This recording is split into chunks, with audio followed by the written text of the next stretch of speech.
Hello, everyone. This is the Easy Allies podcast. I'm your moderator, Kyle Bossman, and joining us this week, Ben Moore. Howdy. Daniel Bloodworth. Howdy. And Brandon Jones. Howdy. And at the switcher, Ian Hink. Hi. Hey. Couldn't lose the trademark high for a howdy. Keep the howdy train going. Hi. Howdy. I kind of like that. Let us start with the objective.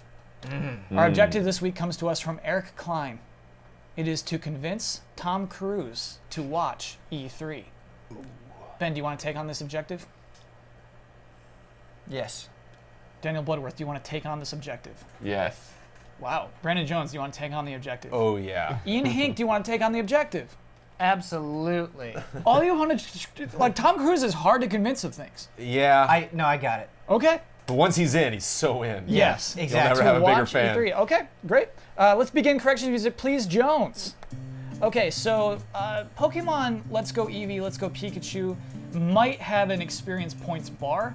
Some people pointed out to me when in the trailer it was, and I looked into it, and there's a blank bar beneath the HP bar. And they're kind of inferring that's the EXP bar, because really, it hasn't been promised how Pokemon will get XP. They also promised me that battles will be exactly the same, that you'll have the movesets, the battles will work exactly as they were in Red and Blue. I'm still not convinced completely, but I gotta give the comments on the YouTube section, I gotta give them the benefit of the doubt. So I will believe what you want me to believe until proven otherwise. And Jones, for when you're in handheld mode, the gyro's just for aiming, and then you press a button to shoot the Pokeball. Ah. But your point was... But you see people do it the other way, so it's like both? When it's handheld mode. Okay, when they're docked, or when they're When you're on the attached. bus. Yeah, when you're on the bus. But you made the point, like, how does it know what a good throw is versus a bad throw when it's in handheld mode? We still don't know. Somebody pointed out that there seemed to be like a ring thing, where like the yeah, rings that's were it. moving in, and like the closer you get those two things to matching, the better your accuracy will be, maybe? Sure. So if you get the ball inside of the ring as it's shrinking, so if you get it in and it's still like pretty big, that'll be like a nice, and then if you get it when it's smaller, that'll be a great. Got it. Yeah. Then what is the advantage of throwing it like a baseball versus just pressing a Feels button? good. It might be the feel. Probably I think the it might be feel. Yeah. Jones, are you in for the Pokeball Plus? Just FYI? No, I mean not to like actually purchase it, but I'm amused by it. It's cool. I think it's neat. I like that it's all one hand, so you can hit both buttons and move around and technically play it all in one hand. I think that's smart. I wanted the right analog stick. I wanted this to be the game, the Pokemon game, the right analog stick. Didn't get it. Next year, 2019. Beyond Good and Evil 2 will be at E3. That has been confirmed. Craziness. Yes. Craziness. Yeah, so they confirmed that in their own live stream or developer thing where they're just like, yeah, well, it'll be at E3. And Ubisoft has as well. Yeah, they're still like, yeah, we're going to show off that game. I'm looking forward to that. The last E3 Square press conference was in 2015. I called Vault Boy Pip Boy. Vault Boy is the name of the boy. This is not the first time I had this correction. I've done it too. I think he's a bad mascot. What? I think I'm not that with you. boy I'm not is a with you bad there. mascot. He might not have the best name, but he's not a bad mascot. He's a bad I'm just sick of seeing his little grin. Wow. He's a fantastic mascot. Yeah, I think he's like actually- all, Fantastic all the mascot? ones that they have for like the different like The different perks perks. and Yeah, stuff. they're really oh, great. They're They're- good. No. Yeah, they are. Okay. I'll give you maybe he's a bit overused. Overused, dude. Because I think if you're going to create a believable world, I don't think that there's necessarily one example of iconography that like every person on the planet is into in every way. So even seeing like the Fallout76 trailer and you're going through and like he's in the window, he's on the bed sheets, he's in the corner, and you're like, Yeah. all right, I don't, I like Mickey Mouse, but like enough, like I wouldn't Right. want like 50 of them around me, like. Granted, there are people who do, but just like going through a world and saying, no, everybody. Like he's in every poster, every sign, everything. Whereas I the think that the works, HUD though. and the iconography of the game itself, I think that's great. And actually based on, do you know the thumb, the lore of the thumb? No, what When is it's the got the lore of thumb the up? thumb? I heard this, if the nuclear bomb hits and you put your thumb up and the explosion hides behind your thumb, you're fine. Oh, I do remember that. So that's what You're that far is. enough away. So So- they would have images of people like, yeah. Yeah, so put Vault your thumb Boy up. started off as something that's actually kind of interesting and then was overused since then. And in general, I love Fallout marketing. I love the way they jazz up their stuff. We'll get there, Jones. We'll get there, baby. Last one, Pokemon Quest is actually the first Pokemon spin-off by Game Freak. That was just kind of interesting trivia to me. I didn't know that. Game Freak's first ever spin-off, and it's that game. End corrections music, please. Yeah, Jones, let's just talk about Fallout 76. Let's get into it. This is a game that was teased at this point last week, then officially announced. And something was teased. We didn't know if it was a game or what. Right. Yeah. And I think we kind of figured it was a game because actually at the time Kotaku assured us it was not a remaster.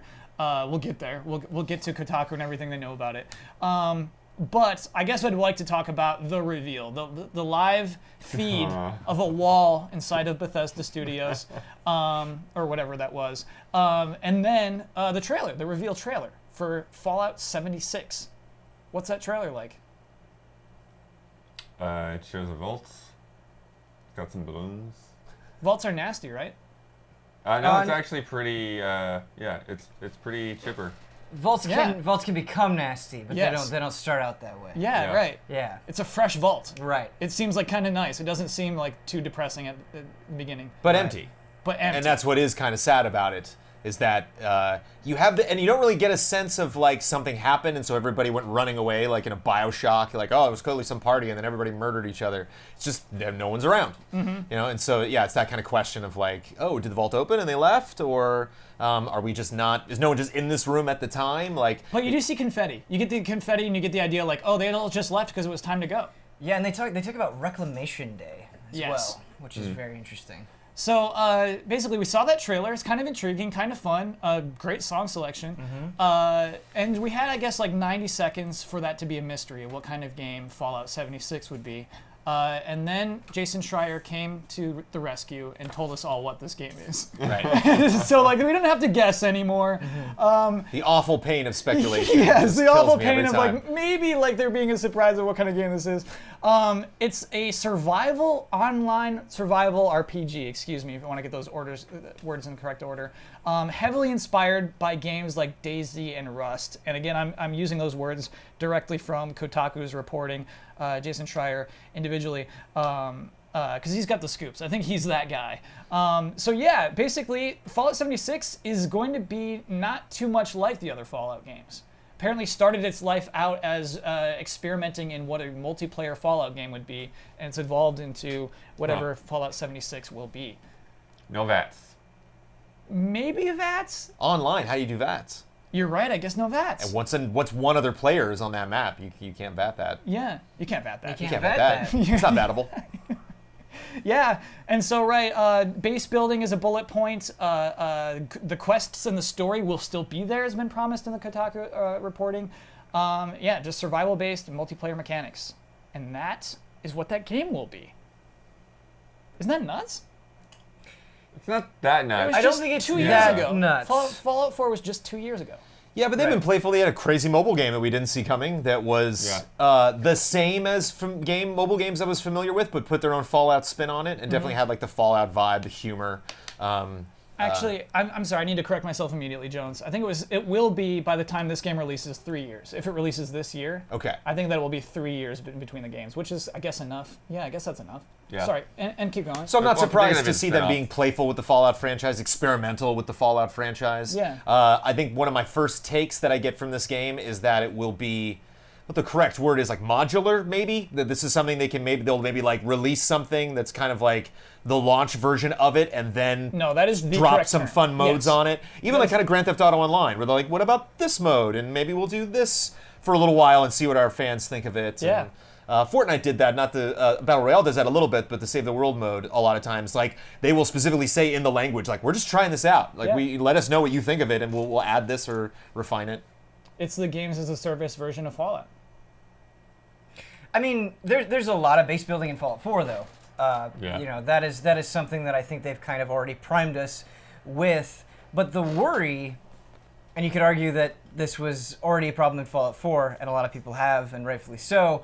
But when they say that there's a story and a quest in Fallout 76, does that mean we're getting quests with a lot of decisions where we can ally with different people? Or is it No. like, go out there, get X number of this, bring it back to your base, construct a new thing.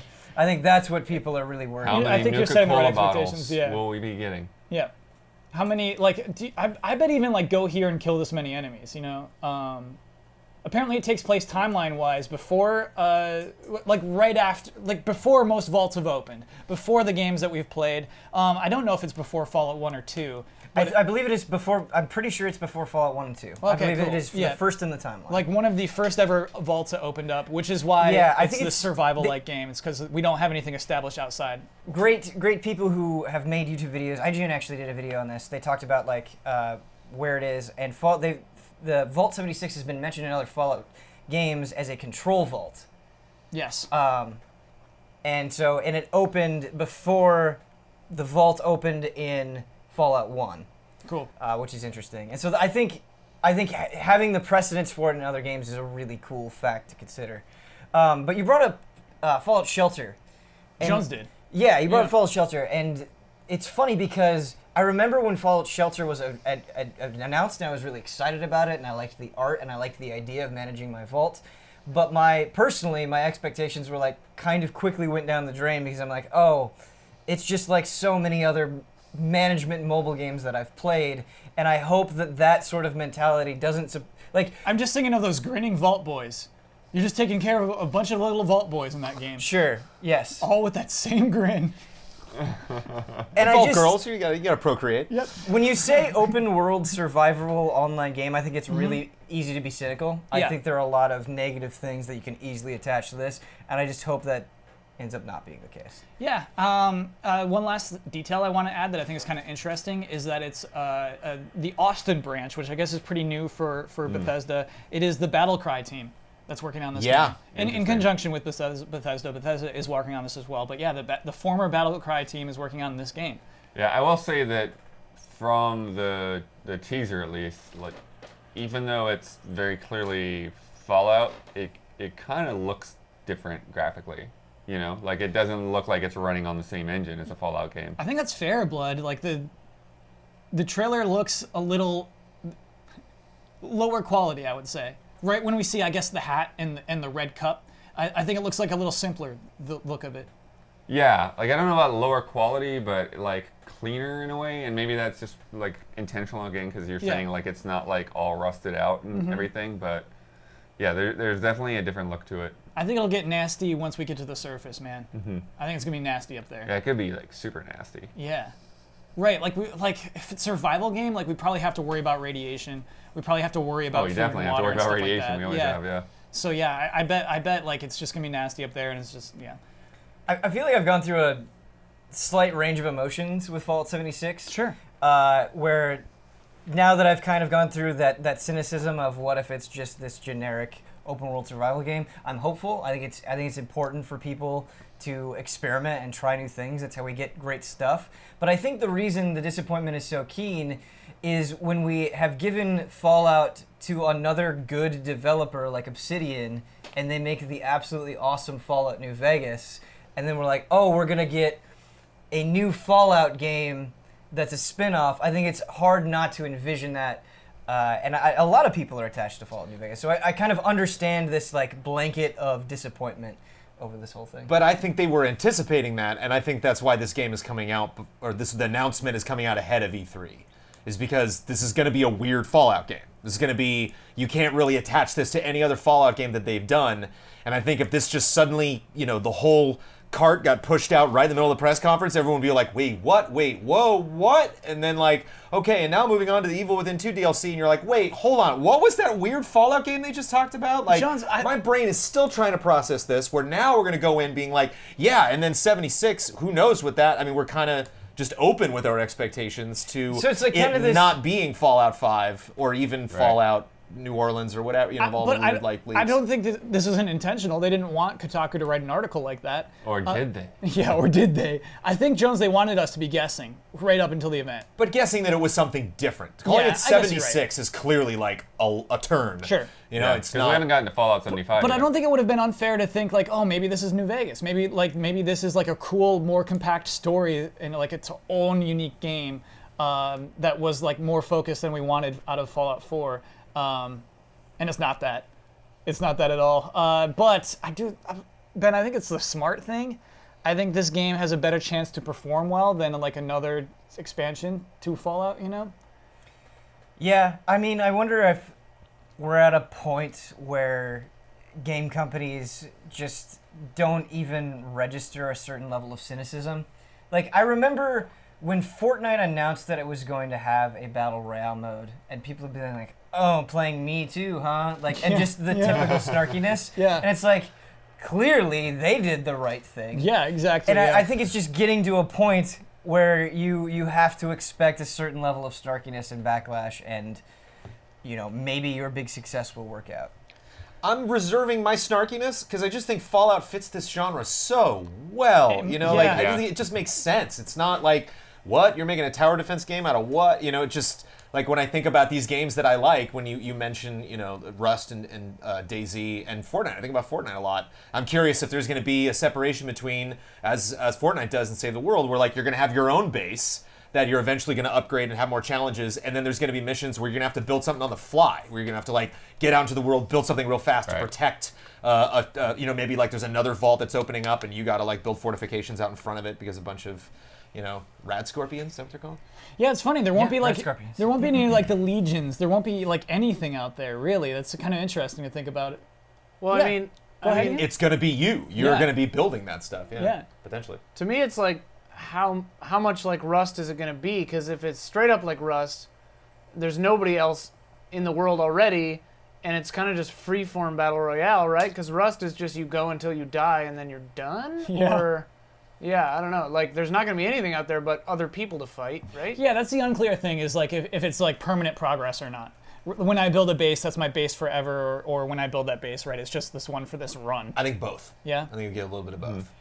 Oh, because there was promised the story and quests. Right, so yeah, you probably will get both.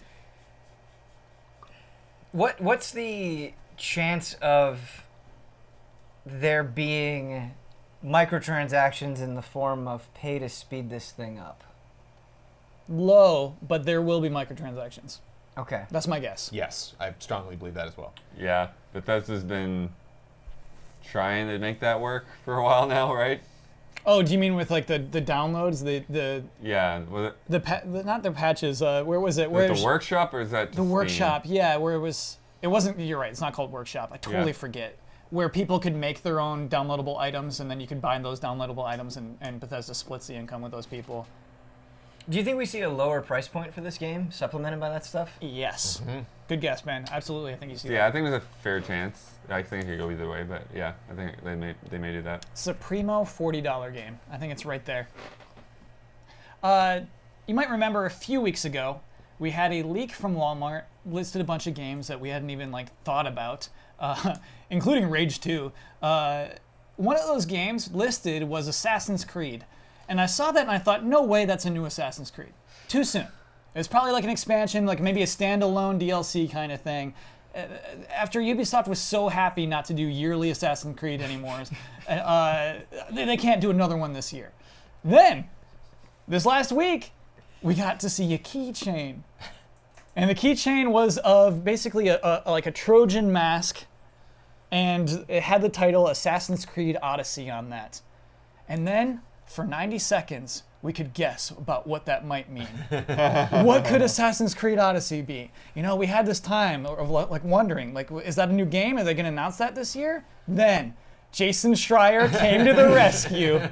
Thank goodness, just to tell us what this is. And it is a new Assassin's Creed game. It's a new full-on Assassin's Creed game taking place in ancient Greece. Apparently, differences in this one, there will be dialogue options. So a lot more conversations in like an RPG style manner. Male or female, you get to choose between a male or female character. And last Cool. detail that I think is kind of Didn't know that. interesting, fiscal year 2019, Kotaku thinks it's likely this will come out this fall. I think that is nuts. I don't think it's nuts. I mean, fiscal year 2019 means it could be next, like February, March as well. Right, they said that, but they said at the end of it, just like, but we think it's this fall. We really think it's going to come out this fall. Yeah. What do you mean, yeah? What do you mean? Like, I Ubisoft mean- was bragging. It's just like, yeah, it's really good that we're off the yearly cycle. Look how well we did because of that. Yeah, but I mean, they took their time to refocus, and then they came up with a whole new production pipeline. They learned how to streamline a lot of things with their bug checking and everything, and it's just it is just really just like a reset for them. But I don't think that means that they're going to make a year between every game. Like if they can put out a game every year and people will keep buying them, if they're going to be quality, then they will. Yeah, you're right. Like if it's ready, why wait another year? And I think that's where they're at with Assassin's Creed Odyssey. And it's been like 2 or 3 years, depending on when you consider this team that's been working on it from potentially what other game they were also working on. Yeah. Oh, sure. And just because you had that year gap, coming into Origins, that's a 2-year gap coming into this game. So that year benefited both teams, I guess is Yeah. what you're saying. Yeah. Yeah. Go ahead, Ben. and they love to surprise. Ubi loves to surprise when they're bad at it, but yeah. The dialogue options thing is just a little funny to me because, like, obviously that could be more consequential than what you're saying. Like, maybe there is significant choice there and it affects, like, how the story plays out or something. But just, like, dialogue options on their own, like, yes, not technically something that has been part of Assassin's Creed before, but, like, not really an exciting thing on the face of it, So, Ben, that's what, I mean... Just, like, that's a thing that video games do quite a lot. That's what kind of sucks is, like, that's what somebody told Jason Schreier, just like, hey... Dialogue options. We're working on dialogue options. And so, like, the poor marketing team, the poor PR people who, like, want us to know what's important, want us to know what is Right. new and exciting about this, they don't get a say in it. Exactly. It's just that one person who said there's dialogue options, and that's what we hear Dialogue about. options is not going to be text in the trailer that premieres during the Xbox press conference or at Ubisoft. Like, dialogue options. Right, but I'm just saying dialogue options could be complete fluff or a huge part of the game. Right. It could go in either direction. Yeah, I guess the idea that, hey, we could pick whichever character, we can pick a male or female character, I think it kind of gives me the impression like we're not playing as this iconic, we're not playing as Ezio this time, Right. you know what I mean? Like if we have dialogue options, if we get to choose our character, it might be like our own play through the scenario, like there's multiple endings. Right. And that could be very cool. And I'm just also kind of interested in the Greek setting. Yes. And- oh man, yeah. Yeah, that's where I'm at with Assassin's Creed now. And I guess it's been this way for a while, but like I don't really have any sort of attachment to any overall Assassin's Creed story. It's just I am kind of all in or not based on the setting. Obviously there are things that can influence it, but it's just like, yeah, I want to go to Greece. Yes. I want there to be a Senate. Yep. I want there to be like some dumb play going on. Yep. You know, Oh, some, that's totally gonna be yeah, it. some Yeah, philosopher just you're gonna shouting. assassinate somebody on a stage for sure. Oh, yeah. And that sounds great. Yep. I was informed that vomitoriums aren't real. They are not places where people would go and vomit. That's from corrections. So there will not be a vomitorium in Assassin's Creed I Odyssey. mean, there could be. They play around with that stuff a lot. I think that word means something. It's just not where they go puke. It might be where Right. they eat. Yeah. I was let down. Hey man, you That's wanna a be at the word, though. vomitorium? That's a Yes. thing. Yeah. But it's not where everybody just goes and pukes. It's sadly not. Right. Likely Right. boats are going to come back into play because Greece? Sure.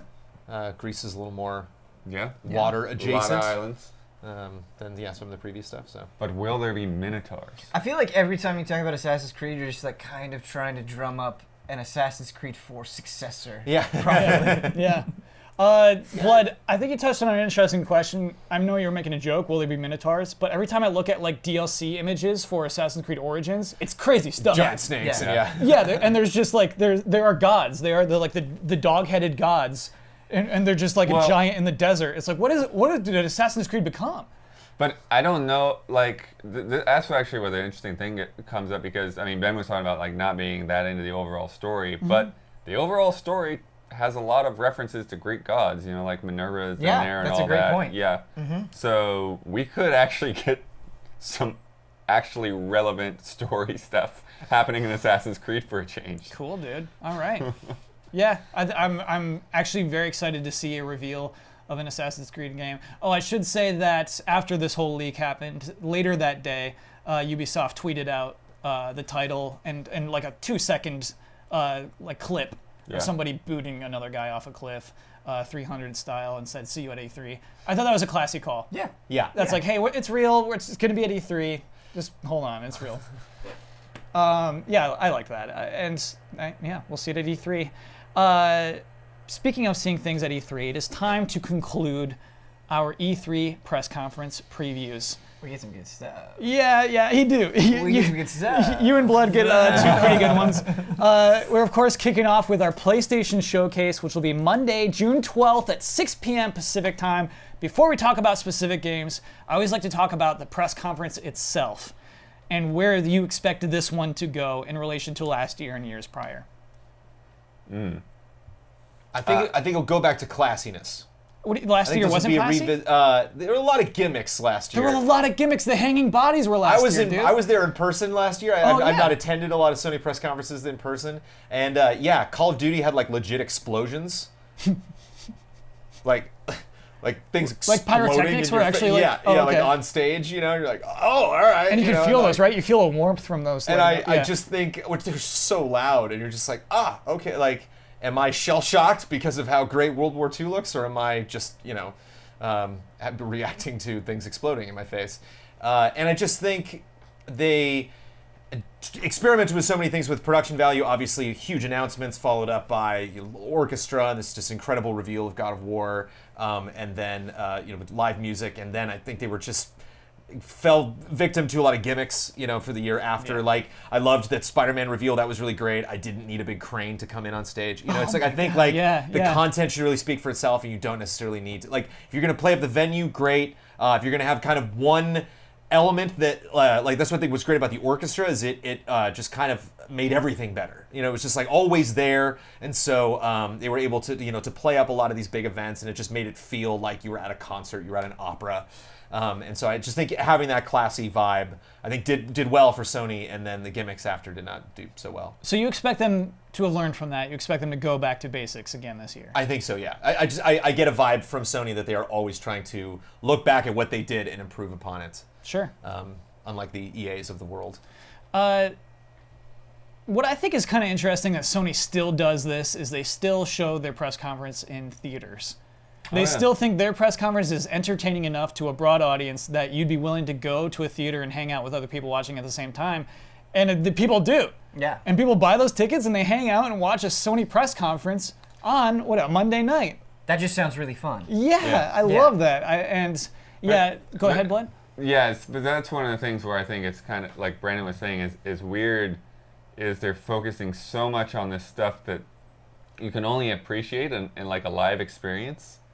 And so I think they've got to really dial in is like what's going to read on video, what's going to read on camera, because sometimes some of those things like the hanging bodies or whatever, it's just like what's happening, and you're like trying to get this shot that sort of frames it, but it doesn't really. And they were real people. I was kind of mad. Yeah. Like, what if that person falls? Was it worth it? Oh no, I mean that's stunt work. That's all fine. Okay. But it's just it's just that stuff. Like, it has a different impact when you're in the room versus whether you're watching online or in a theater, and the majority of your audience is online or in a theater. Yes. So, don't just like cater to this handful of people that show up. Ben, one thing I think could get a theater quiet, one thing I think that could get a theater just riveted is the first ever gameplay of Death Stranding. Yes. Technically not first ever, but we're going to see what that game actually is at this year's E3. How do you expect it to go? Do you expect confusion?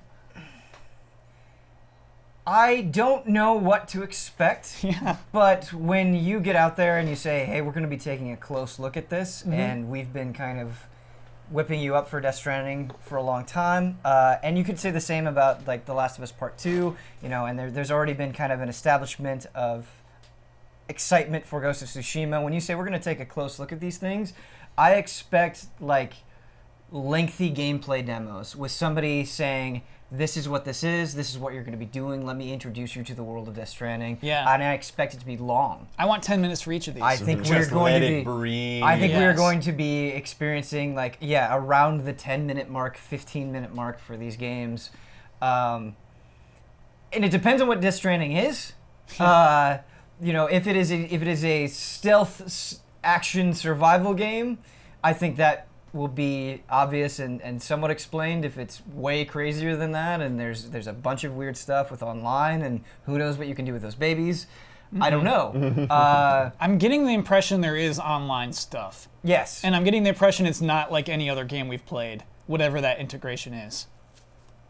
I'm so confused about it. Here's what I could see the Death Stranding the gameplay walkthrough being like, where we kind of get settled in, and it starts to like, okay, I've kind of played. It's like this part is kind of similar to Metal Gear, or this is from another game, and we get a little bit comfortable. And at this point, we might be about 6-7 minutes into the walkthrough. Great. And then we just sink. We just pivot, and suddenly we're in Bizarroville, and we have no idea what this game is anymore. Yeah. Right, and we're just like collecting pollen. We're a bee. Right. We're a bee, and we're collecting pollen. Right, exactly. I could see there being just a hard stinger that goes for a while. Yeah. Oh, I hope for that. Yeah. I hope. Then you could bank it. You could bank that at the end of this thing, there's going to be some bizarre baby thumbs up. Yes. There's going to be something that we're not supposed to understand, just to keep us strung along until the next time. Count on it. And then we just have a period of time where we wonder if that's in the game. Yep. Yeah. That's what E3 is for. I'm just really pumped on that. Yep. Yeah, I want to talk about those other 4 games. I want to talk the Ghost of Tsushima. This is Sucker Punch's game. We've been wondering what they were working on for a long time. We found out last year, and this game looks good. Jones, you're laughing? I'm happy. Oh, okay. Jones is happy about how good this game looks. I'm happy that the game they finally revealed looks great. Looks great from us just conceiving of potentially what the gameplay could be like. Looks great, just beautiful, gorgeous, natural environments. We just recently, rewatched that trailer, and I love a trailer that just focuses on nature. It's just like, just look at something that you could potentially not be struck by in another trailer because it's just trees. It's just grass. It's just a samurai guy hanging out in grass. No big deal. But it looks stunning and showing it all sorts at night and the day, at sunset, and clearly like taking a ton of pride, like Red Dead style, and just like look at this natural environment. And I can't help but think like we'll be exploring that. Like you will be. It was fun. I really enjoyed Neo, but like a lot of those battles were in kind of closed environments and just kind of being in this just this huge field of tall swaying grass and be like facing off against somebody. Yeah, I get the impression this demo we'll be riding our horse over to a base and then we'll be assassinating people in the base. That is my guess. That's like what I can and ending with a boss fight. Like you can kind of almost envision this demo already. I wonder if the surprise from Tsushima will be some kind of supernatural element, and maybe that's that's just looking too far into the way the trailer was presented. The devil but mask, him being on fire and then transitioning, putting this mask on and just showing the difference between. I mean, one way to perceive it is this is who I used to be, this is who I am now. So maybe he does not take the mask off. Maybe he's all mask now, and that's who the ghost is. But it would be interesting to see kind of a difference between this is my presentational, I'm going to fight you the standard way, the honorable way, and then no wait, this is when I'm intentionally going to scare people to make it an impression so that they remember me and they are scared of me and they pass on this knowledge of me to other villages and to other warlords and stuff like that so that they know I'm coming. And so I just imagine that reaction from the crowd is going to be when he just like, I'm just going to pull a dragon out and just like do something or like Overwatch jumps style. 10 feet. I wanted to see this character jump 10 feet. I wonder if I do want to see that because it's wonderfully grounded up until that point of the trailer. I think you see maybe like some firebomb or something that's like, is that real? Or like maybe like kills a subject and then like when that person finally dies, like puts their hand on them and they just disintegrate. Yes. And you're like, whoa. What I kind of hope for, and I don't think video games are very good at doing a lot of times, is if there is a supernatural element, I hope it's like a 10% that's evenly mixed throughout. Yeah. Like a lot of games either like pull back the curtain very quickly and it's like, okay, now we're dealing with a lot of supernatural stuff, or they save it for this moment and then they just fall down a cliff with it. Like I just want to maybe get hints of it throughout. Yeah. Could be a really cool way to do it. The read I've got is kind of like what Jones was saying, is like he's a ghost in a metaphorical sense where it's like everyone thinks he died in that village fire and he became this warrior. I don't know, because everything has a supernatural vibe. I'm kind of feeling like this one won't. I don't know. Yeah. I hope not. I really hope not. Yeah. I think it could be very fun without it. And it's clear that, they're going to at least take some liberties with abilities that we can have and gadgets and things like that. So yeah, I don't know. Really just pumped to see what that game is. Do you think they'll do, like you mentioned that trailer being like, hey, you're going to go into here and you're going to assassinate this person. Do you think they'll do something along the lines of, okay, we're going to show this to you 3 different ways, this same objective? No, I don't think that, Ben. Okay. I don't get that vibe either. Yeah. Yeah. I think it'll be a straight line Right. to the end of that mission. I'm thinking like an Uncharted. And I like that we have enough of the story so that I don't necessarily need a ton of backstory. Sure. I don't know if I necessarily need so for this trailer what we're gonna be doing is going in and going after this person. It's like, shh, just do it, just go. Yeah. I don't really care who we're assassinating right now. I don't need the backstory of why they're awful 100% and that's who true, yes. who they wronged and what revenge I'm exacting. Like, you can go kill that guy. It's fine. Yeah. Ride your horse. Yeah, Okay, ride the yeah, horse. do Go it. in that field. Yeah. Oh, that's so cool. Daniel Bloodworth. Another game Sony has promised to show more of showcase is The Last of Us Part 2. Yeah. I mean, show more. I mean, show it. I mean, they haven't really shown the game at Right. all. So, I mean, we've seen some cutscenes so that gives us an idea what the engine looks like because we know that's all going to be pretty much running in real time. But yeah, like, are they going to tweak the formula? Are we going to be running different characters for a portion of this game? Are we going to see Joel and Ellie right out the gate or not at all in this demo? And if we do use different characters, do they play differently in some way? Yeah.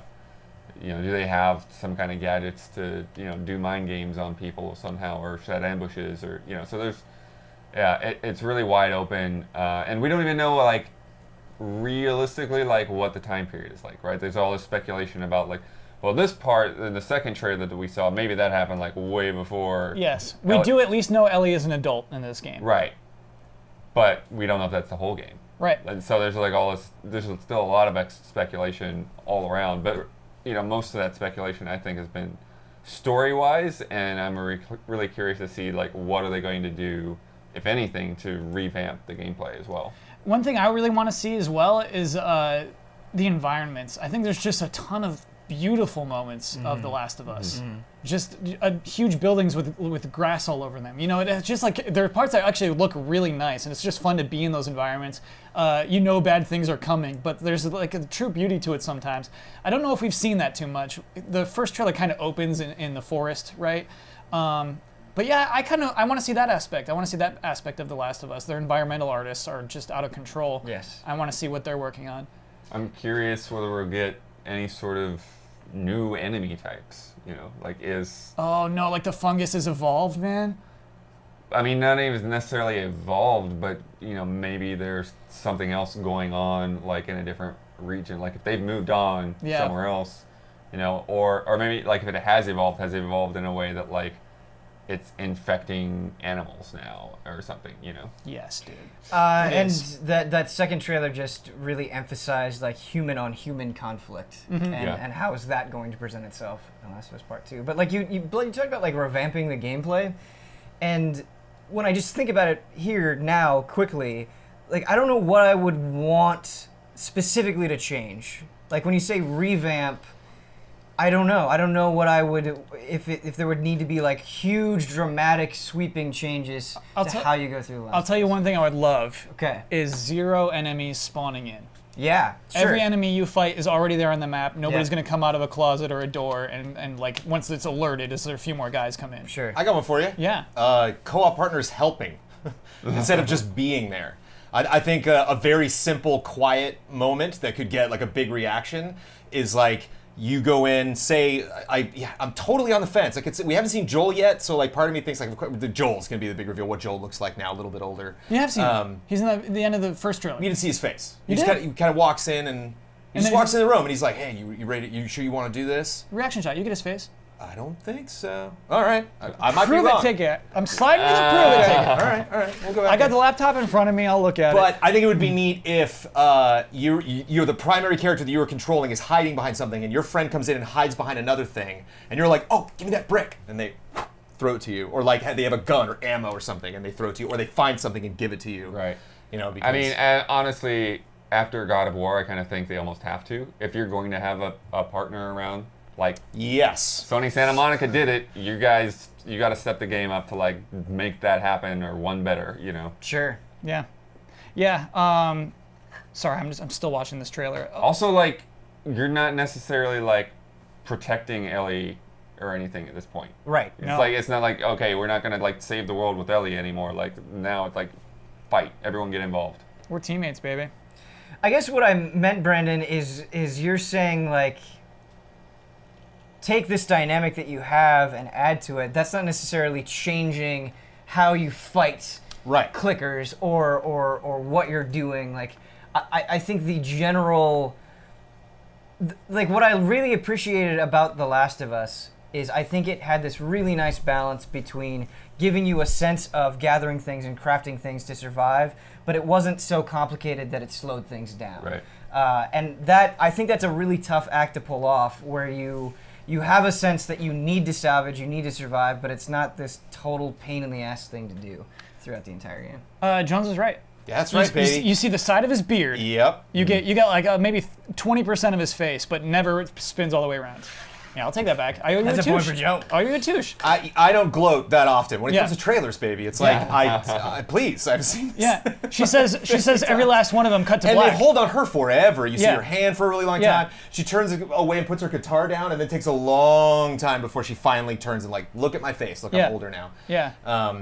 So yeah, and looking back on that first gameplay reveal, like the apartment complex that you're going through the first time we saw the original Last of Us isn't like the most crazy beautiful environment. Like it's interesting, and like it's not the craziest thing to be like stalking dudes in rooms and choking them. You know, it's like we've done that many times before. I think it was just like the brutality. We're just like, wow, look at just look at this game in action. Like look how brutal it is, and of course just this horrible shotgun blast right at the end of it that was just so shocking. That was And E3, so- wasn't it? It got a lot of attention So that year. judging by the last Yeah. trailer we saw, I just think it's going to be the most brutal thing they have in that press conference. It's really good. We're going to like, oh. Kyle, Yeah, what is a touche? that is short for touche. Ah. I was like, But what it's the been interesting hell? to see how they pace out He gets a touche. Last of Us and Death Stranding and Ghost of Tsushima because it's like just 10 minutes of stalking in each of these demos, I'm Yeah. assuming. It's feel like going to when be a you- lot of creeping. There's going to be a lot of seeing a person and following them and then taking Going- them out from a distance. Going from Last of Us Part 2 into Spider-Man will be the right call. Yeah. Yeah. Because here we are. Yeah, to have some palate cleansers so we don't get all of these back to back to back. Spider-Man's different for a lot of reasons. Yeah, you're powerful in Spider-Man. You do a little bit of hiding, you do, but we get to be a hero. And I feel like this is I don't even feel like it. This is the game that has the least amount of mystery around it. Right. We have seen Spider-Man gameplay. We know what this game looks like, and we know it's coming out this year. I feel like it's kind of the feel-good moment. You know, Are we where talking about it Spider-Man just- now? Yeah, Yes. we've transitioned to Spider-Man Jones. What do you expect them to show, dude? Boss fight. Yeah. Oh yeah. Big boss fight. Big boss fight. I think they might show multiple boss fights. Sure, or maybe like a thing at the end. Oh, Green Goblin's here or something. Sure. Just somebody jumps in right at the end. But I mean, it could be anybody. I have no idea who they're just going to grab bag and throw in there. But I think that's compared to what they showed before. We got a little bit of exploration of a specific environment that blew up into world exploration with all the Game Informer stuff that we saw. Game Informer went off. Really focused Yes. on getting more into combat, and I've seen him And the web web swinging. sling so Yes. much now.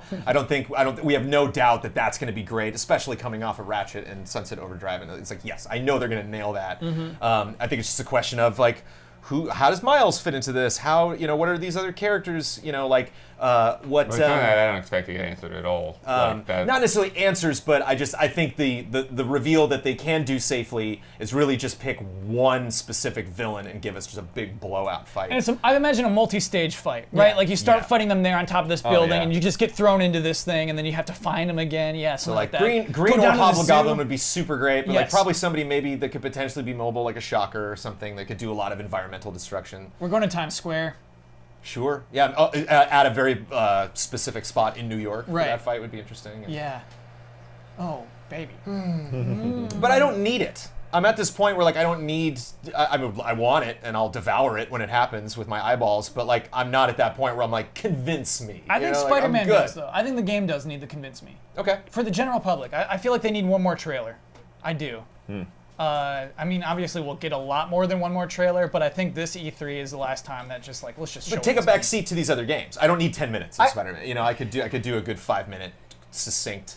I agree with you on the convince me, but I don't think we're at a point where it's like, oh man, you've got a lot of work to do, Spider-Man. If we do need a convince me trailer, I think a lot of people are already at that edge. Sure. If they're not already on the other side. I guess I imagine to see like more of the mechanics, more of the customization. We might upgrade our suit and what they show at E3. We might learn more moves and get experience points and all those things. It's gonna be a good 10 minutes.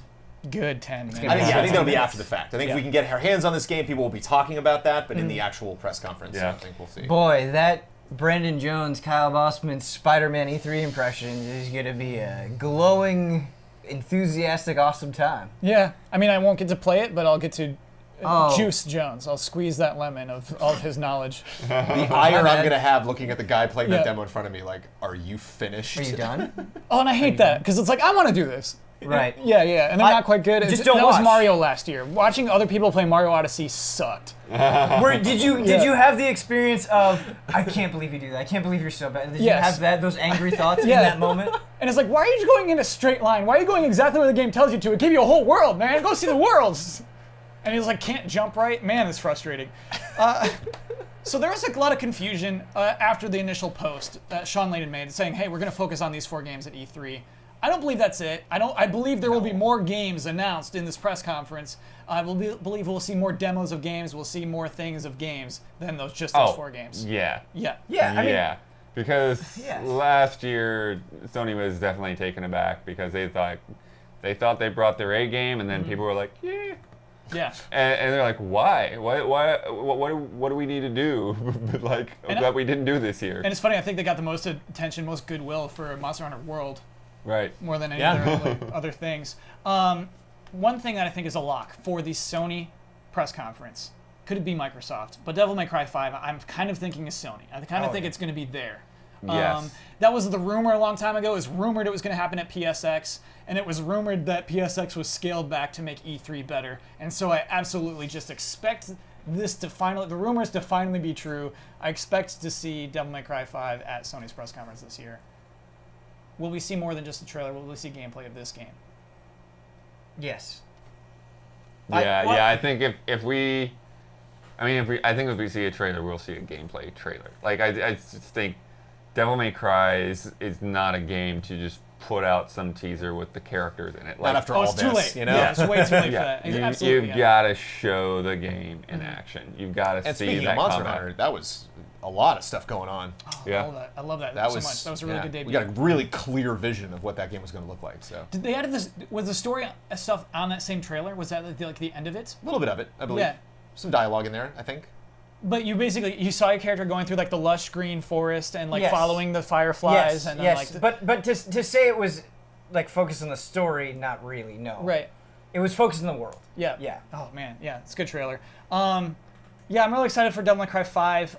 Resident Evil 2, I think, is another lock. Yeah. I think they're going to be back to back. I think we're going to have a little Capcom block Why am I so nervous about RE2? because it's a really good game. I guess it's just Hubert. No, it's just something's gonna the last minute they're gonna be like, I don't know, we can't do it. You know, like I don't know. I just maybe it's just Hubert that he's met so many times. Hubert's had us with so many false starts of just like, no, this is it. This is the time they're gonna announce it. Jones, I'm telling you, this one's it. Yeah. This is the E3 we're going to see Resident Evil 2 remake.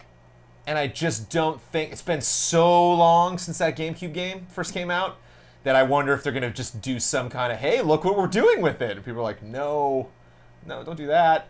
Yeah, I mean, we got lots of rumors about this as well, Jones, that it won't be pre-rendered backgrounds like Resident Evil remake. That the camera will be over our shoulder.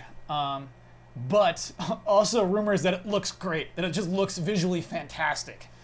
Boy. And I'm ready for that. Or that it's just like different. That like it's not gonna be the kind of thing where like, oh, we're in the police station. You're like, what is this room? And they're like, oh, we just changed a bunch of stuff. And you're like, No, Jones, don't be I scared kind of of want it change. to just be the map. Don't be scared of that. No, Jones. When you say something like reports are it looks really, really good with Yeah. with a series that has been going on this long, it's like there have been so many points in Resident Evil history where it's looked so good, and so Yeah. you're comparing Resident Evil 4, man. you're comparing the impact of those graphics at that time to what these new graphics could be now, and that's a tough battle. Yeah. That is a really tough battle. Jones, I think you kind of have to change things. I mean, it's going to be a whole different design. Like, Oh yeah. And RE1 changed things. They just added stuff. Right. Like there was a little different. Like, oh, there's a door there now. And I appreciated that. But this is not a prediction level comment. Like I'm not saying like, oh yeah, buckle up, it's gonna be rough. My nerves, I'm rattled. I don't know why. Huber rattled me. I mean, it won't even be screen by screen anymore. You won't be able to use your old strategies. oh, of course not. No, I'm It's not going to be expecting like that. completely different. One thing I would like is just if Leon Kennedy looks the same.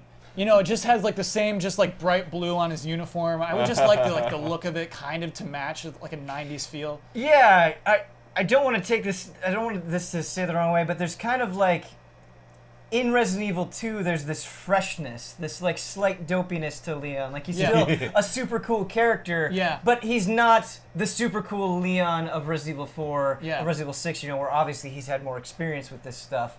And so, yeah, if they could kind of capture that freshness. It's his first day. Right. Oh, man, without going too far, yeah. One game actually announced, but is not a sure thing, but I think is very likely to show up, is Red Dead Redemption 2. I think that is going to be in Sony's press conference this year. I'm thinking that's a possibility more and more as days go by. Because just over the last week, Jones, they announced their versions, like the collector's edition and all those things. So they announced that you could pre-order it now. Well, you could always pre-order it, but they're like. And is that just a sticky rumor that like it's going to have exclusive PlayStation stuff, or is that something that they announced that? They announced that a long time ago. Yeah. Well, there you go. I think that's the clearest sign. And they did grab the last time Rockstar had anything really to talk about was when GTA 5 came to PS4. And that was a good trailer. That was there, yeah. That was a really good They were trailer. very sneaky about it, and so Huber's positive. Yep. And I don't think it's completely without the realm of possibility. I just we just got a trailer. It has not been long since we got that last trailer. So Jones, the exclusive stuff is multiplayer. I think we could see something that focuses more on multiplayer at Sony's press conference, maybe. Which is bonkers, because that's kind of the biggest thing. Yeah. Like, even kind of the second and third trailer, we were like, oh, okay, cool, okay, yeah, but then we're waiting for that news. Yeah. And so I would be surprised if we got something that would just kind of showed multiplayer, and like, yeah, that's multiplayer. And you're like, well, how does it work? What am I looking at right now? Yeah. So, like... That one will be 1 minute, for sure, dude. So, yeah, I think it'll be neat that it's there, and I'm going to love what they show, but, like, I wouldn't be surprised if, like, the actual trailer itself is kind of disappointing.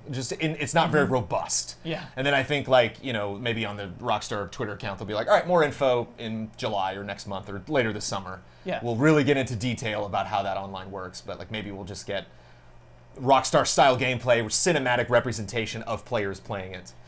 I believe Sony is paying millions. I believe Sony is paying millions, and they want to say exclusive multiplayer content on PlayStation 4 this fall. They want to say that.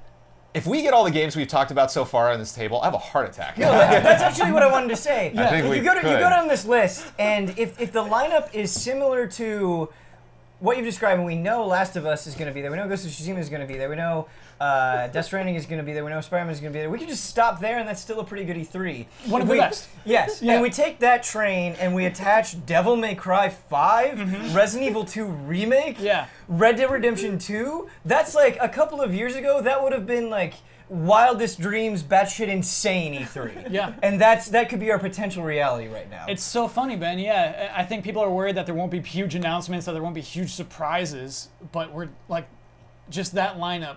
These are some of the, like... But like anything they do with Death Stranding is kind of a crazy surprise, right? Yeah, man. This just what... And I guess we should end the conversation with what new announcements could be.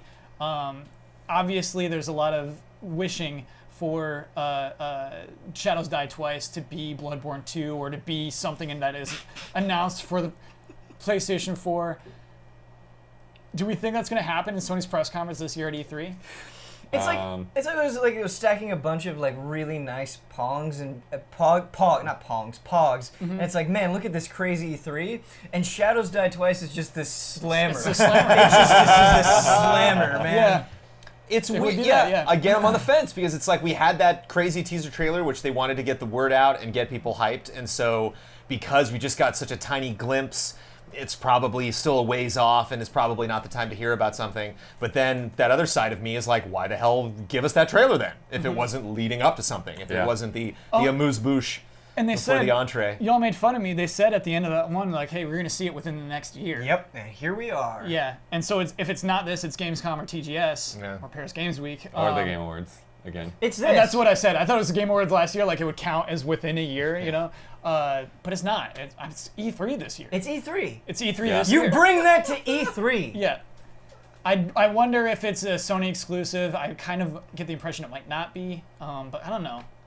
I just don't know why you would tease something without it saying, like, it. To me, it seems wrong to ever tease a game, and especially announce a game that may become exclusive later. Yeah, I mean, the thing is the reason it's odd to me and I don't think it would be like a Bloodborne 2 or a Sony thing, is it wasn't at PSX. PSX. It was at Right. the Game Awards. Mhm. So that means to me that like it's got to at least be multi-platform. Yeah. Assuming the lineup that we've talked about is accurate, Yeah. do you think you could do a Shadows Die Twice where you don't necessarily get a ton, you don't get a big, nice, super revealing gameplay trailer, but rather just a confirmation, and that's enough on top of all of the other goodness? Yeah. Yeah, they could give us GIFs. Do you remember the Project Beast GIFs? And how much you could just Vaguely. watch those? Yes. Yeah, but They didn't showed the give them to transforming us. Those weapon. were Oh, leaked. right. Yeah, Yeah. yeah. And that was enough. Oh that was boy, enough. was that enough. That was enough. Yeah, they could just put up a GIF. Like, here it is. We'll show you more within the next year. Can you just like imagine the communication between like Sony and from are the gifts ready? Yeah. For E3? Are the gifts But ready? I mean, the crazy thing though is the rate at which they develop games. I mean, that Yeah. could be an October game. Yeah. Was Dark Souls 3 last year? I feel like No, we had a no, year no, off. That was no, a ways no. back. We had a whole year off. That's It was yeah, 2016. Yeah. It's time. This is the first review, right? Or second No, review? it was the second review. Yeah. Alan, no, not Alan Wake. Quantum Break. was the first review. Oh yeah. Yeah. I got a feeling. I got a feeling. This press conference could be an all-timer. Like, it's hard for me to imagine it being bad. Right. It's hard for me to imagine this one going wrong. I mean, they could hang bodies again, you know what I mean? They could, like, fluff it up, but still, at the core of that apple that we've peeled back is just all of these games. They Because give, they give everyone in attendance like a shattered elbow as a parting gift. oh, because of The Last of Us Part 2? Yeah, you just get like It's this like a little weird hammer. floppy arm that it's a swag. Wait, are you suggesting they, like, knock your elbows on the No, I'm way saying out? that like they Oh, okay, give all right. you like some dumb little tchotchke. Something to remember us by. Or rubber hammers. Is anyone willing to make any weird guesses before we move on about what we might see? VR is going to be there in some capacity. You think so? Yeah. I kind of think it won't Yeah, I be. do think I have a so. theory why. Or their little pre-show. Oh yeah, that's Because right, they're yeah. making announcements VR out of every the day way. leading up to the press conference, Yeah. Jones, and like one of them is PSVR. I think somebody looked at their lineup and made some dumps, and what they're doing with the dumps is they're releasing them daily leading up to their E3 events. Do we have any like kind of soft feel good announcements of like, hey, we're gonna do another huge batch or significant batch of like PS2 on PS4? No. Ben, I think no old games will be announced besides Medieval or whatever else. I they just were- Yeah. always want that. It Yeah, does no. feel like I just something always that's out want of that. character for what Sony's been doing. Like Yeah. any kind of It like, sucks. It sucks, here's though. our new service, here's our TV guide, here's all that's like, I don't think that's And if so, that's PSX. Like Yes, that's sure, totally is. That's Sure, to get sure, the sure. fans excited about very Yeah. specific franchise-related stuff. Right, even if the PlayStation Classic is a real thing, I don't think they'll put it in this E3 press conference, you know? yeah, it's not big enough for E3. My dream is that all of these things come true and they show as well as they could, and then they just get out there and they don't say anything and the mics are cut and they just like flash the PlayStation Classic and then they leave. Yeah. And they're like, And a website or something, and the website no, crashes. there's no website. It's I just- think Sean sets it down on the stage and leaves, and then it's just like, do we take it? The whole audience is like, what do we do? And then just rushed. you see this mob on stage. battle royale Yes. at the Sony press conference. Oh, Do you like hear that? Sounds like it's podcast halftime. the following are the official sponsors of Easy Allies for the month of June. Sweet Justice, a sound design company from England who focuses on audio for game cinematics and trailers. They are also heavily involved in sound design and sound implementation for games. They've worked on Battlefield, Mirror's Edge, Call of Duty, Injustice, Cuphead, and a load of indies. Check them out at www.sweetjustice.audio. Andrew Reif. Unique to Me Design. Looking for a gift for that special someone they will treasure for a lifetime? Or maybe a little something that says, I care. With rings and bracelets, necklaces, and more, Unique to Me Design has a wide range of custom-made jewelry for all tastes. Enter the coupon code ALLIES25 for 25% off of your order. That's etsy.com/shop/unique to me design. Mango. iKeyless. iKeyless.com is proud to sponsor Easy Allies. If you need a replacement car key or remote, use offer code EZA at checkout for free shipping and 30% off of your order. Scorn, an atmospheric horror adventure currently in development at Ebb Software, set in a nightmarish universe of odd forms and somber tapestry. Go to scorn-game.com for more information. Elfanis, Hogue Law Business Law Firm, one of our mega sponsors. Whether you're starting a business at level 1, stuck fighting the dreaded fundraising boss, or finally cashing out with a well-earned high score, you need a good business lawyer at your side. And now, that good business lawyer has a YouTube channel, one with one video, which Ian Hink has called really well written, and another entirely different video, which Kyle Bossman once referred to by name. Check it out at youtube.com/HOEG Law. Blue. Thank you, Total Biscuit, for making the industry you loved better. You will be missed. All of these links are available in the description. Thank you to our sponsors. I do want to make it clear that Hogue Law has more than 2 videos on that YouTube channel. You're giving him fuel, dude. I know, right? The next week it's gonna be more complicated. I should just write it down right now. more than 2 videos. Mentioned in last week's It's like a episode. sales point. More than 2 videos.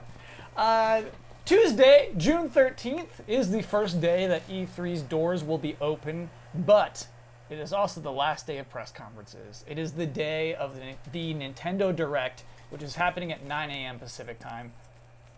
Do we expect this Nintendo Direct to look like the other Nintendo Directs? Do we expect it? Because sometimes there's a special E3 vibe to it. You know, they'll go like docu-style. Oh, yeah. They'll go out to Japan and shoot some things.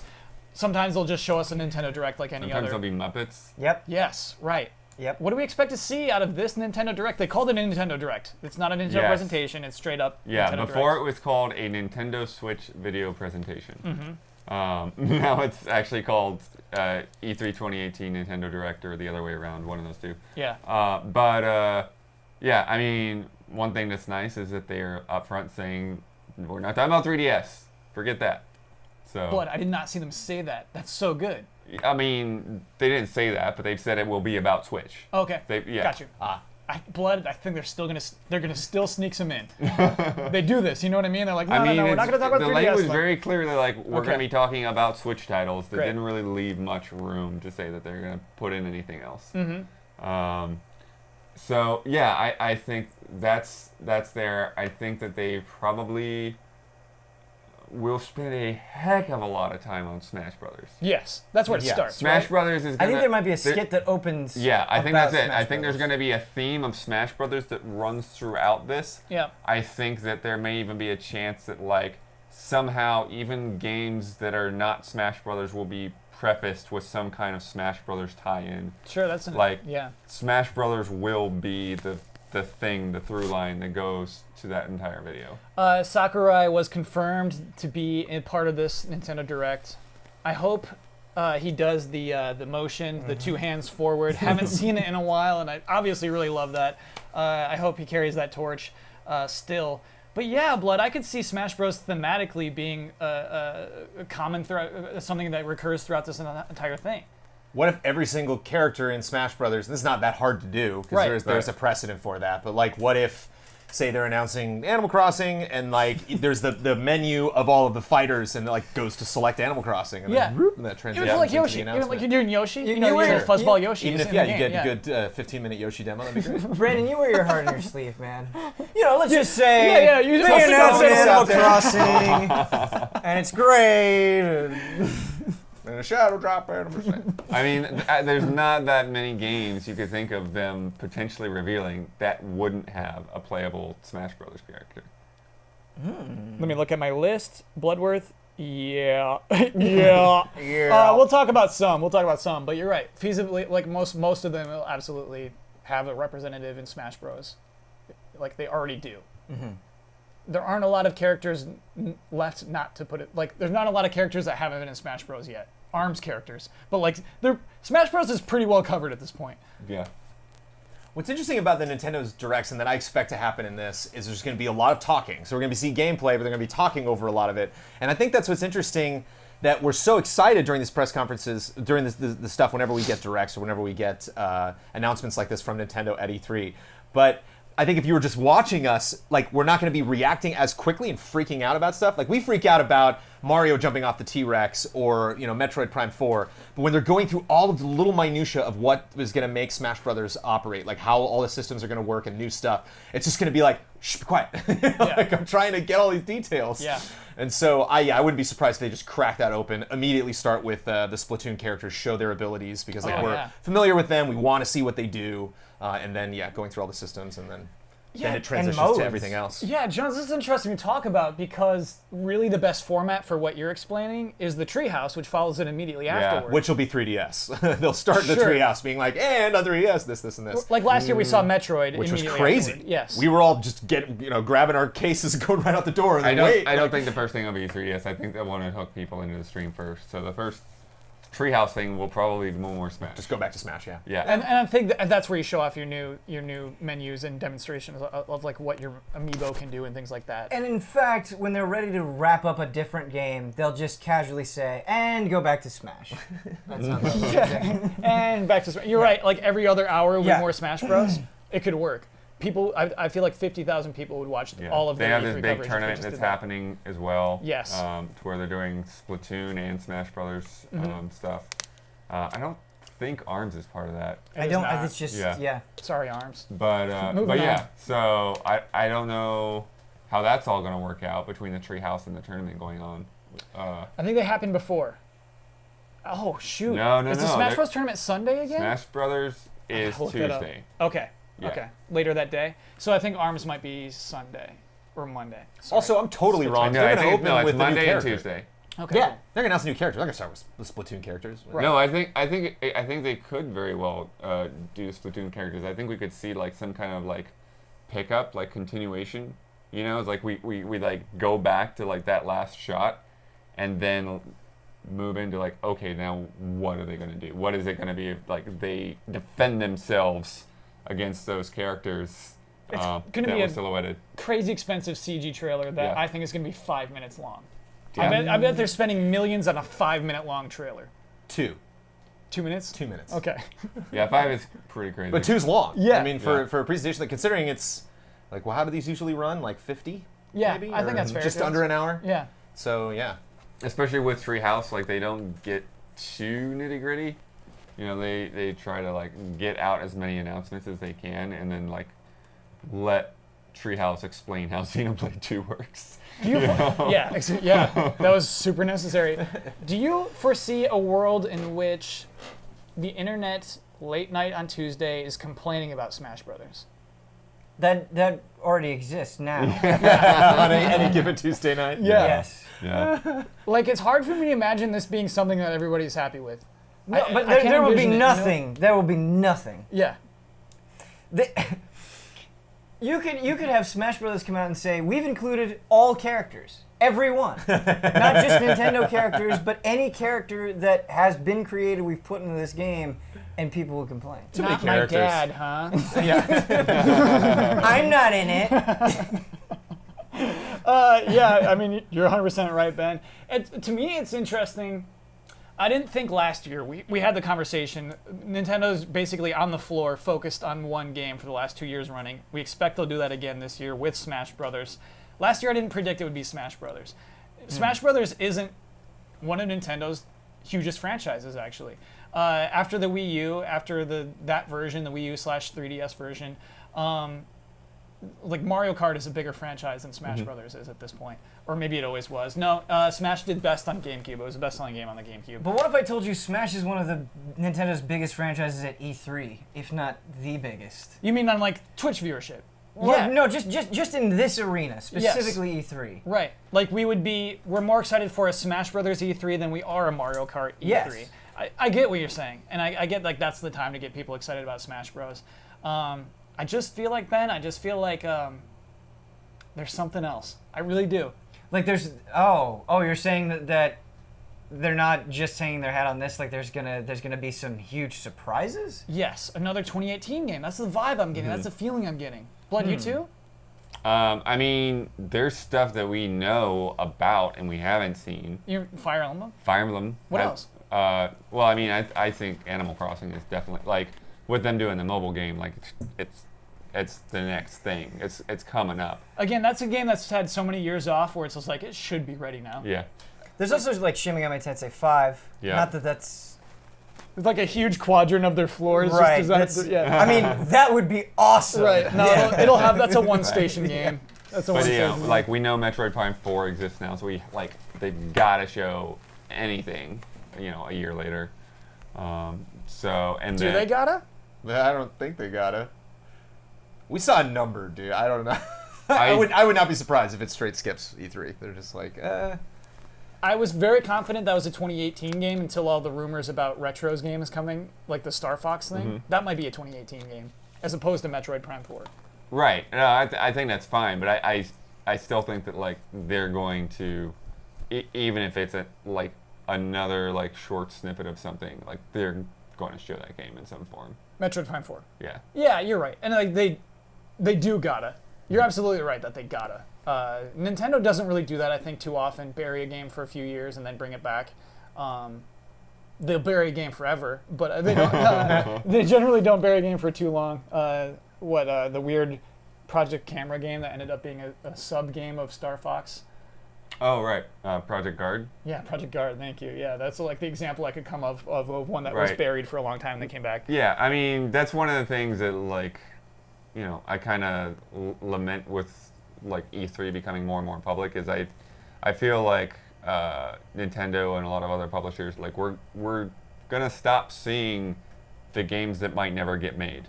Mm-hmm. It is weird, strange prototypes of was it like Stage Debut? Do you remember that? Or Yes. use the Game Boy prototypes camera of and Mii, basically, yeah.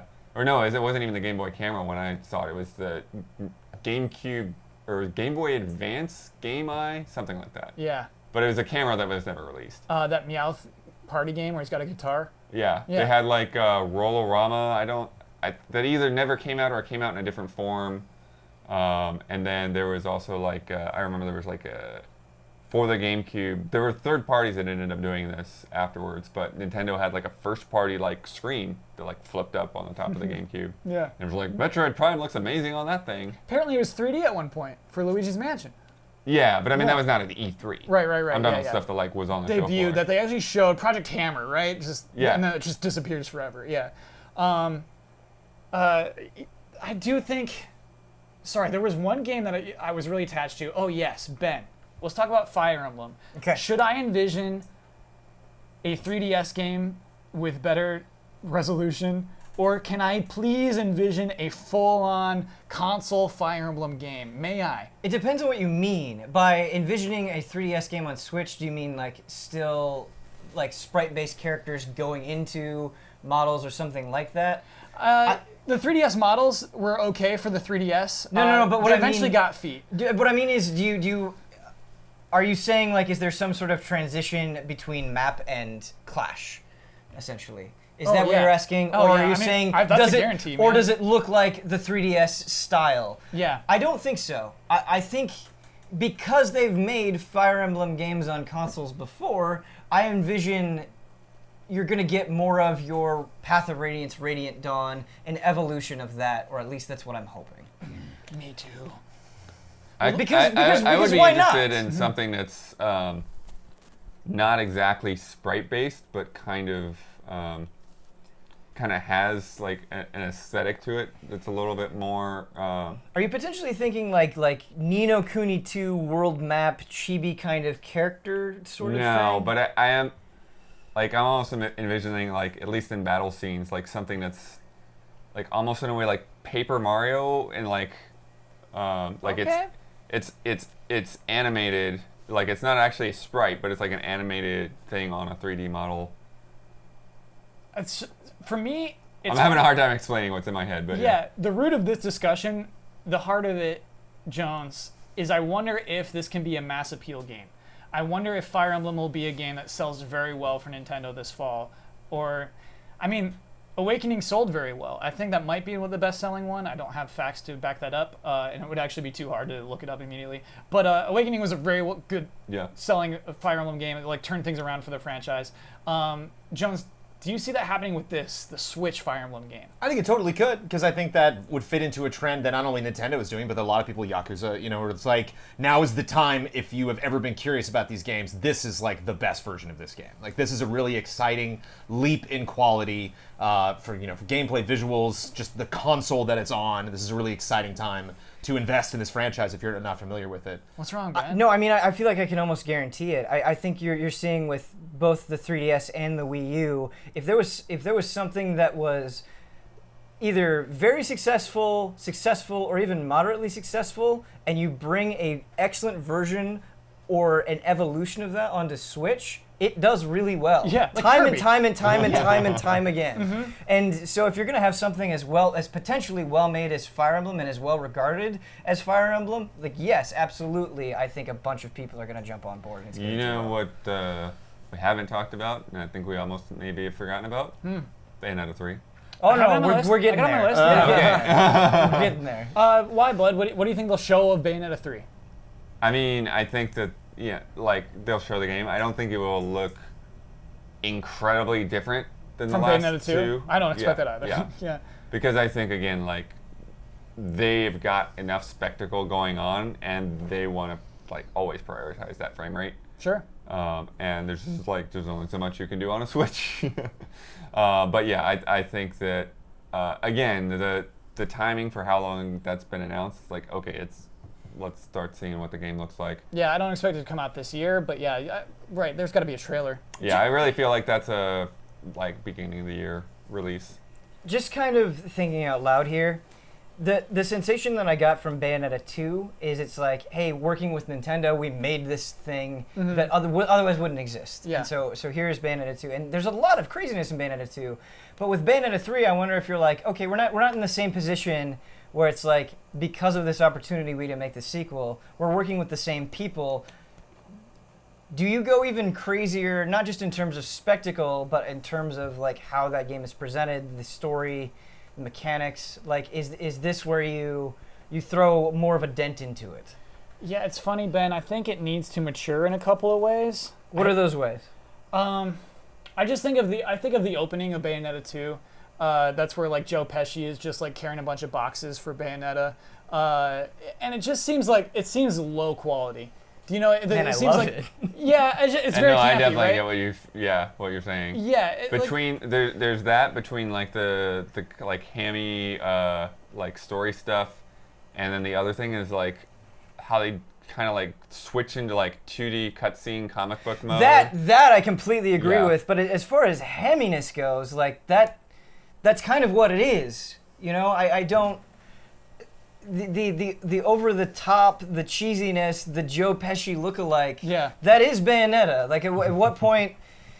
How many things Yeah. do you change and then suddenly it's a totally different thing? Yeah. But what I do want to say though is, if you have a Devil May Cry 5, suddenly there's direct competition in a way that there really wasn't with Bayonetta 2. Right. Well, unless you count Metal Gear Rising, but that was also Platinum. So. This will be the face-off, and I don't think it'll compare that well. No, Devil May Cry is going to destroy it, because it's the first time we've ever seen it, and it's going to be on a much more powerful console. And yeah, I think we're just going to get a really cool kitchen sink, crazy gameplay thing. It's going to cut between a lot of different fights, and it'll be great. It'll be oh, okay, that's what we can expect from that. I don't see a lot of story elements. I don't see them really introducing this is what's different. I'm coming completely out of left field because I have not played either of those games. Jones, I just didn't want to envision it. Now's the part where we talk about Bayonetta. Look at the gameplay. Okay, more information later. Kamiya has never disappointed me. No, I'm not saying it's going to be disappointing. Right. It's going to look But great. It's going to draw the direct comparison. Right. Unavoidably, Of yeah. course. Yeah. Right. How you can't get away with not comparing those two things. I'd like to go to the realm of her hair monster. I'd like to go where that kind of looks. I think that'd be kind of cool. You know what I mean? You need a twist, you need a hook, you need to say. But that's what I'm saying is you haven't done it before. You think about that reveal trailer, right? And it seemed like Bayonetta was in danger. Yeah. And we haven't really seen this character like that. Bayonetta has never really been in danger in that way. And so I wonder if you do have some sort of crazy twist here. I'm not necessarily going to say that it's what we expect or it's just going to be more Bayonetta. I don't think we can justifiably say that with confidence.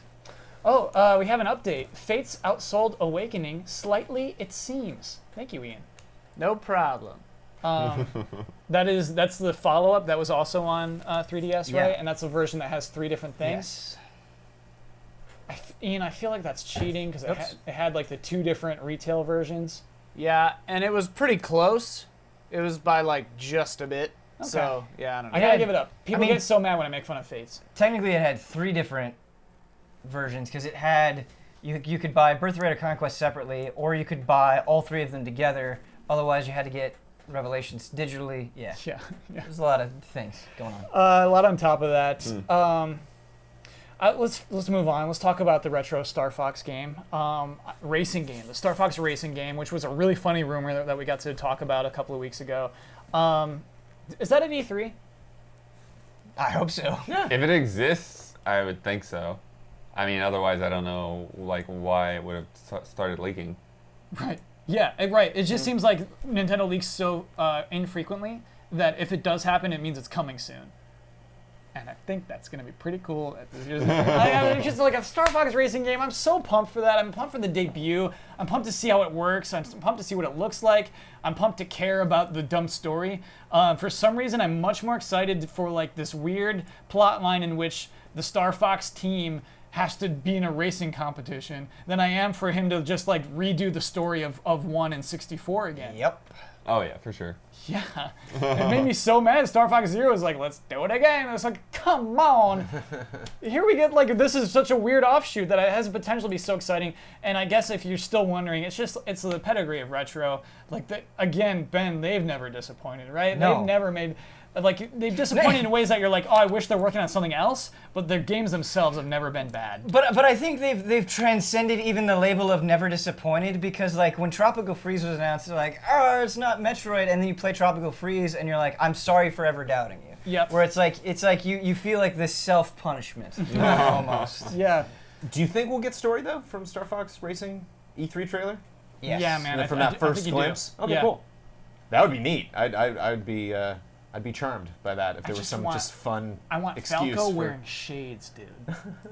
If this Star Fox racing game is true, You know? Oh, and do you think... I'm gonna be telling my grandkids about this. Yeah. I'm gonna be telling my grandkids about this.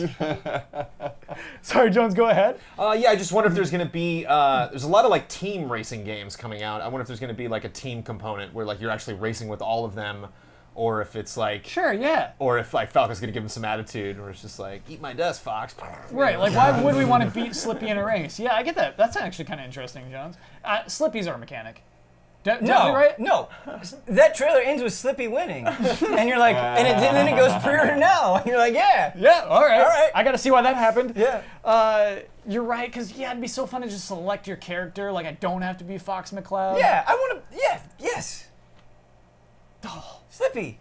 It's truly exciting to think that this is a game that we could see this year. I wonder if it's a game we'll play this year. I don't know. It's really, I definitely, like, it's almost a lock for seeing it, lock for trailer. I don't know if it's a lock for playing it. What do you think, Pennell? I'd be surprised if it was playable. Yeah, I'm on the fence. Let's Yeah. weigh in it. Yeah. I think there's been enough time that there's a chance. Yeah. There's been a long time.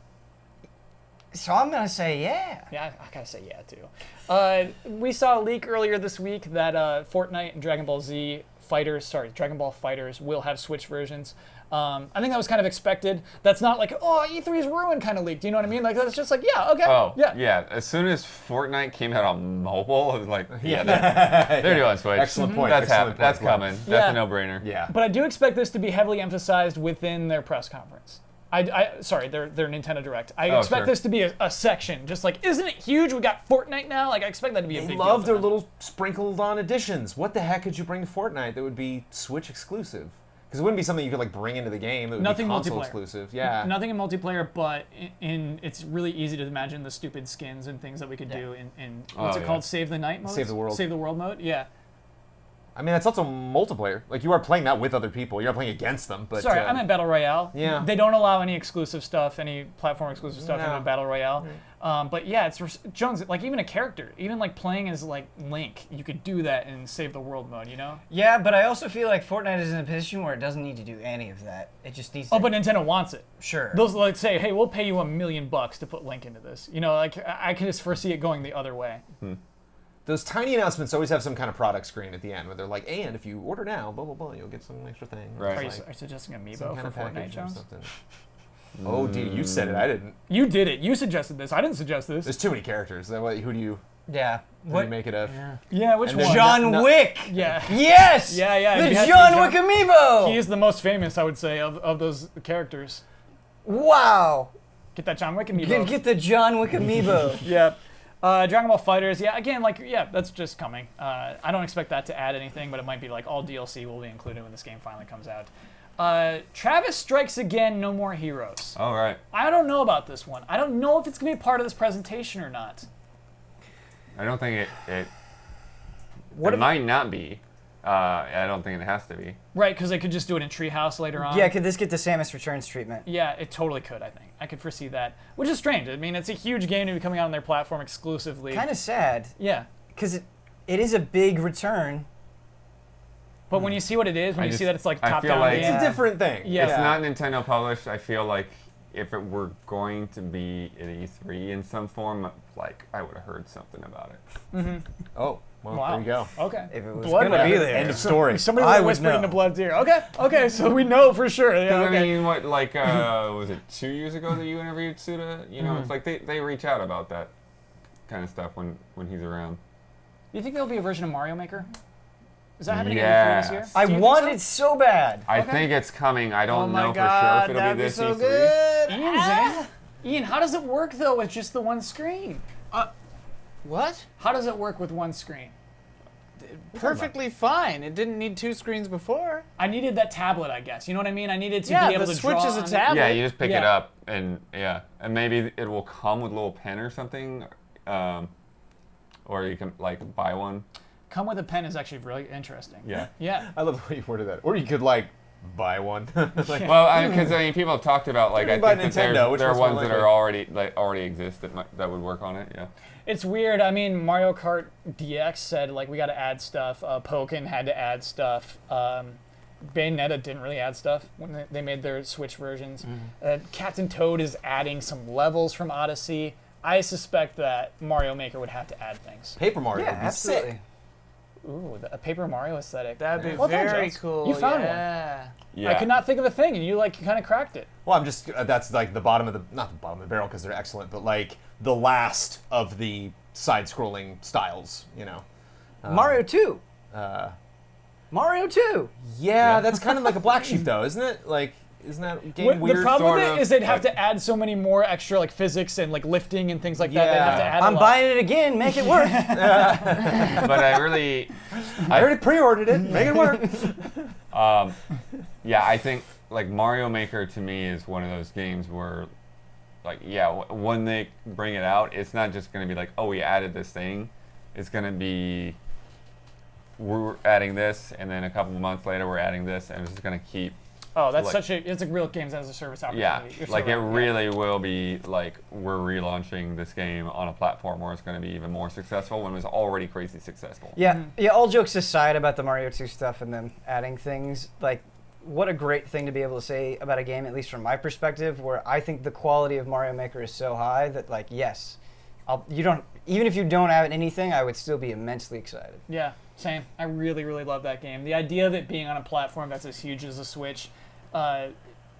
Again, it's just like if you think of the community, the levels you'll see, it's amplified. Right, which is, What if- again, sells the online. What if Yeah. I told you it was the system it deserved? Yeah. Right. Though I honestly think it'll be a worse version than the Wii U version. That's probably true. I love just having it. I guess I love being able to edit on my tablet and then play on the screen. But it will live even longer. Yes, it will.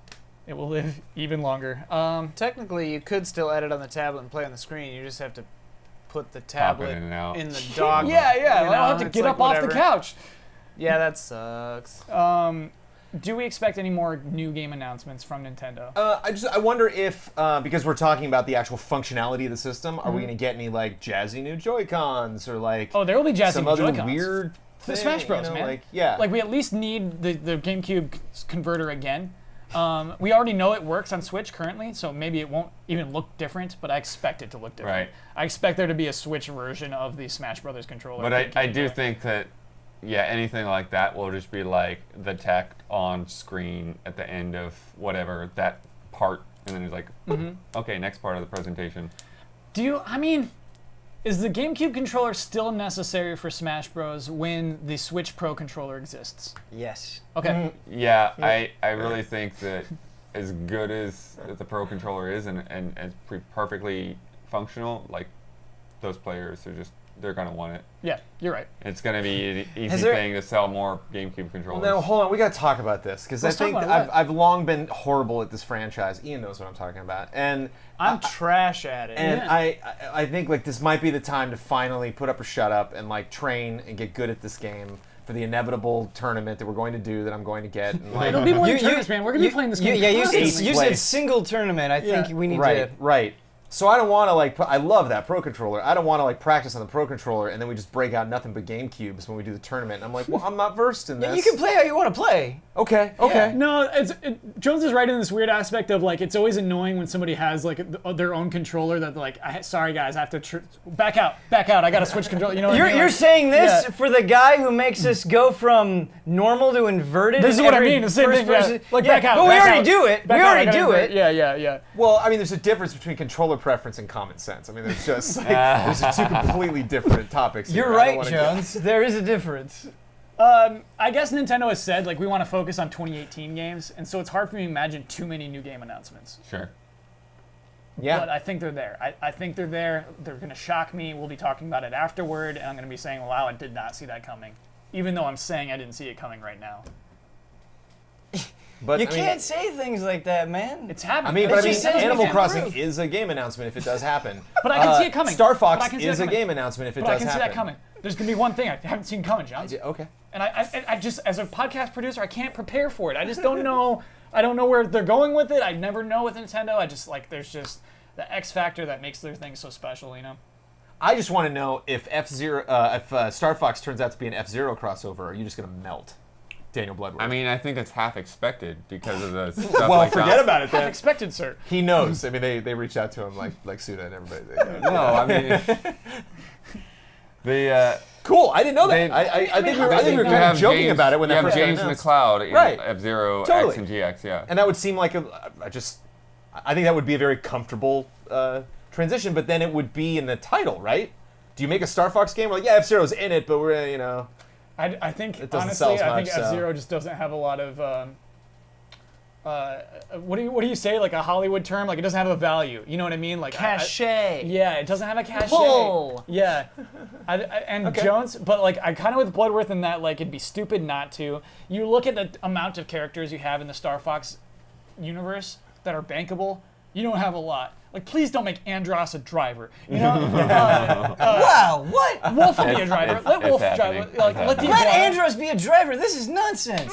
No, he's so stupid. I just hate that guy. I hate that man. But F-Zero has so many characters. It has so many unique characters that let's just bring 3 over. Why not? Well, what I think could be though is like somehow, again, like you imagine this, they're probably going to be going planet to planet or whatever, and so like yes. one of those planets ends up being like an F-Zero. And when you Yeah. find that secret route, you're going off to another planet that you wouldn't have been able to had you not found that secret route, and it's gonna feel really good. Oh, like a shortcut, but it's not a shortcut. You're just going off into some world. You're in a different world. That's not just some nice little shortcut. You're in a different place. You're in a different storyline. Yes. You're Slippy suddenly. Yeah. Yeah, No, I'm picking Slippy. I'm starting out with Slippy. of course.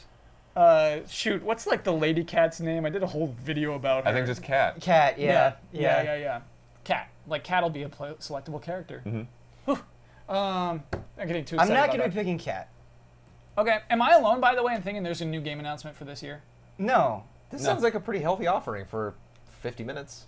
Yeah. Sure. Yeah. but it's E3. It's Nintendo. Mm-hmm. Yeah, sure. Sure. Yeah.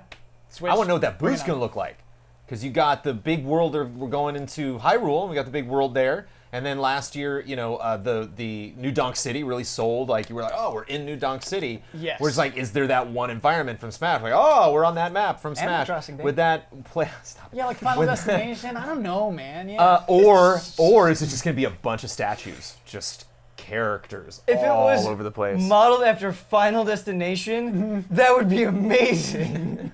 It could be. I mean, it'd be a great photo op, right? Yeah. Like, E3's Yeah, so all a lot about of people are photo taking ops. photos with their Yeah. favorite characters. And you get weapons. You can like hold the items and things like that. You can hold the hammer. We do know that they're doing the weird thing with the barcode signups for. Explain that to everybody because not Yeah. everybody knows about this. Yeah, so basically, and what's weird is I thought it was supposed to happen today, and so like I'm a little worried that like not sending them out to media registrations, but they're people that are registered for didn't. E3.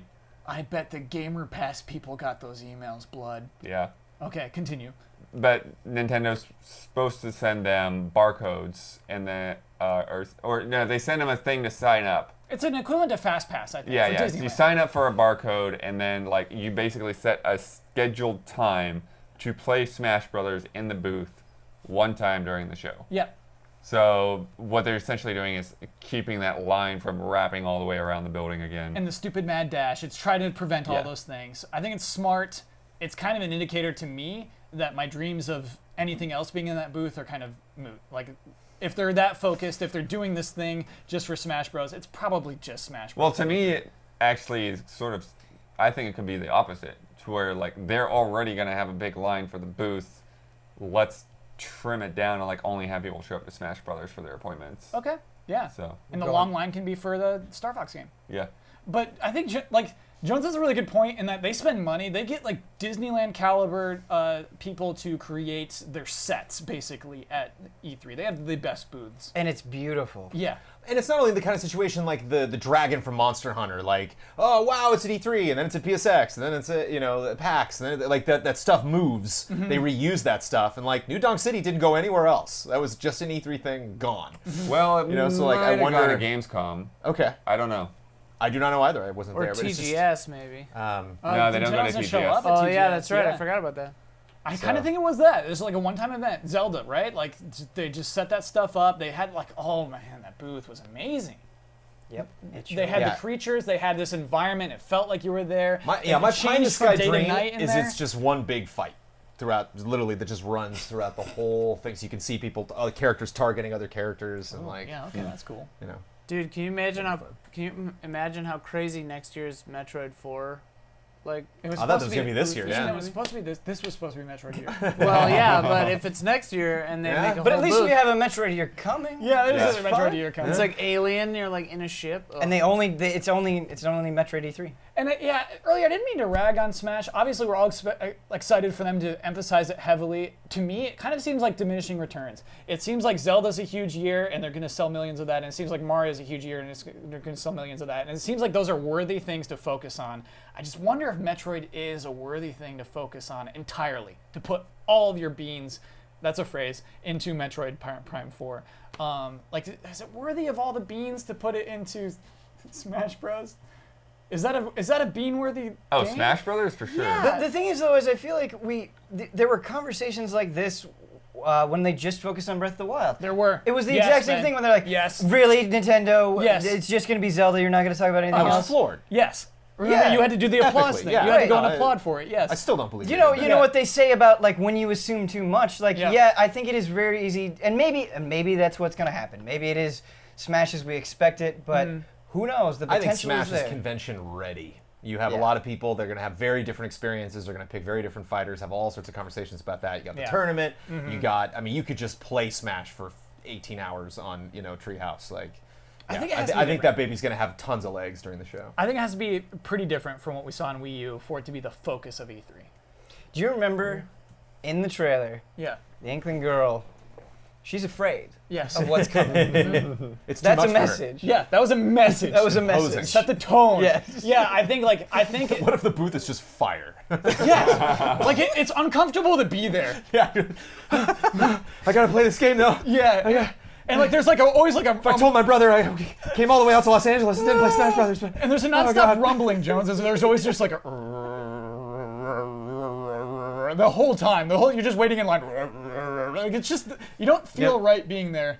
They want to make you uncomfortable. This is a joyous time. I think it needs a thing. This is a joyous time. I think like when they announced like Final Smashes for the Wii version, right? Like I just think it needs something like that. It needs that just like here's something like stupid and new. Here's a big stupid new thing. I think it does need that in a way to garner the attention. What's up, Ian? I have a legit question. Please. Do you think that Smash? Because to me, from my perspective, where I never really played a lot of Smash, to me it seems like Smash has its ravenous fan base, and then like it's more polarized than a lot of other Nintendo titles. Where like Zelda has a really far reach. I think a lot of different people get into it. A lot of people love it and play it. Yeah. Like a wider audience.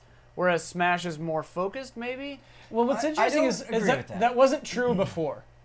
Before, like Zelda games didn't sell as well as Smash games. I think we've seen a swap with the Switch. Yeah. Right. And I think there are a lot of Nintendo properties in recent memory where you could say that, where it was like, oh, this doesn't have that big of a reach, and then it expanded. But I don't even think that's true in the case of Smash Brothers. I think Smash Brothers already had, like, no, not Mario Kart levels or Mario specific levels, but in comparison to a lot of other Nintendo properties, I think Smash Brothers had a fairly wide reach that could be enjoyed very seriously or very casually. Yeah, they always try to add new things, right? Like Wii U's new things was 8-player Smash and Mii's. Yeah. And I think some of those fell flat, particularly the Mii stuff. I hope that's not emphasized in this one. But the 8-player thing was super fun, and I think it was pretty successful. Yeah. Yeah, and Ben, it's right. You're right, and just it's a common theme throughout this entire discussion of Nintendo. Still, is the Wii U the reason those games weren't huge? Is the Wii U the reason that Smash Bros. For Wii U wasn't a big deal? Absolutely. Yeah, I kind of think you're right. Absolutely. But I don't expect it to be called Smash Bros. For Switch. I think it has a whole other word at the end of it. I hope so. Can I throw out a weird thing? We're moving on. We're Weird gonna thing. like fusions. Oh my god. That's like my weirdest theory is fusions. Just like Mario fusing with Link in the middle of a match. Like you both players have to agree to a fusion, and if you do, like you can fuse in with each other. My dream is that you see two characters and then they fuse, and then you get some Nintendo figurehead, like you get Bill Trent and he just goes, bet you didn't think we could do that. So smug. Bet you didn't see this coming. Welcome. Yeah. Will, That's my dream. There's just something that will weird. Link's motorcycle make an appearance? Yes. Guaranteed. Item? Yeah. Probably not like a side B, but like as an item. Absolutely. Another thing that I want to say, like on a fundamental level, isn't Smash Brothers just pick your favorite Nintendo character or non-Nintendo character potentially and have a good time? Yeah. That's a pretty broad appeal, I think. Yeah. Yeah, Ben, I feel like that broad appeal actually gets lost in how many characters are in the game now. I think when somebody sees a Fire Emblem character turning into a dragon, they almost get turned off. Just like, oh, yeah, okay. But don't you reach a certain point where you get a large enough roster that you can just ignore that side if you want to? I don't think so. I think it gets overwhelming to like Ian, who just like it feels overwhelmed by Smash Bros. To Jones, who's even like, I don't know, like I've never really gotten into it. What's Greninja? What? Yes. To me, it's the mechanics and controls that get me. Yeah, like I wonder if you like lose Final Smashes. I wonder, I think obviously you'll be able to play this game with a stupid sideways controller. You were able to play it with a Wii controller before, like you will be able to play this game with a sideways Switch controller, no question. And so I think there's going to be some simplification in some way, but there will be fusions, obviously. Samus will be able to fuse with Kirby, who's already done it many times. I know you have you're envisioning something that it looks like. It's not that. It's like Samus's armor but with Kirby like puffing out of it. Yes. So like all the folds in the armor is just like a pink. I mean, Kirby already fuses with everybody. Yeah. It's With not just a smiley face in the Don't helmet. imagine that. It's not like that. I It's very honestly hope different. it's not like cool. I hope it's like kind of gross. And then when they Horrific go, every time. right? Yeah, I They know. scream, oh no! Right. Yeah, When they go, I bet constantly you didn't think we could do that. We're like, oh, I don't know if you should have. Like when they showed like And there's amiibo of all of them. the like- Mii's with like the Mii's had like really The more we gross. talk Like, please about don't it, do the more it Knuckles. actually seems impossible. The Knuckles Mii, it was like, God. That's the one to point out. by Yeah, the yeah. way. It's gonna be all of them will look exactly like that. Yeah. It is time for love and respect.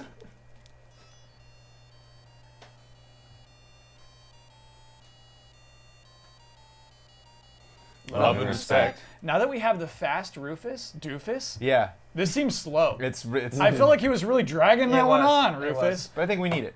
You need to take that break. I'm getting like I'm feeling like really weird E3 vibes right now. Yeah. Like I'm a little excited. I feel like I should have had more water. I only had a Red Bull throughout the entirety of this podcast. Just fusion, bouncing around in your brain. It's just I don't have these conversations. It's so nice to just sit down at a table and have these conversations like straight out. Let's talk about the things that are going to be at E3 and the things that could be at E3. It's so fun. It lights me up. It is so fun. I'm feeling woozy. Let's play a game. Let's have more fun. This game, and again, I'm in E3 mode. Sorry, anybody who sent anything that's not about E3. We're not doing that. See you in 2 weeks. This is a fun game to be able to talk about the things that happened at last year's E3, our last year's E3 awards. It's basically a memory test.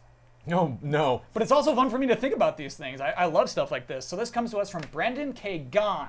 I think I picked one from you a few weeks ago, whatever. It's a good game. With E3 season now in full effect, previews coming to an end, and everyone gearing up for the show in just a few days, I thought it would be fun to look back at your E3 awards and see if you agree with yourselves. Each category nominee will be listed, and you must guess what won and if you did well. Because your winner released and was worth your praise, fell short of the high expectations, we're still waiting on it, or another nominee should have been selected. Thanks for taking my game. If you do, and stay easy, fellow allies. We had a category called Best Surprise. Our nominees were Mario and Rabbids, Kingdom Battle. Hard to remember a time where we hated that game, right? Yeah. And E3 last year proved otherwise. Dragon Ball FighterZ was a new game at E3 last year.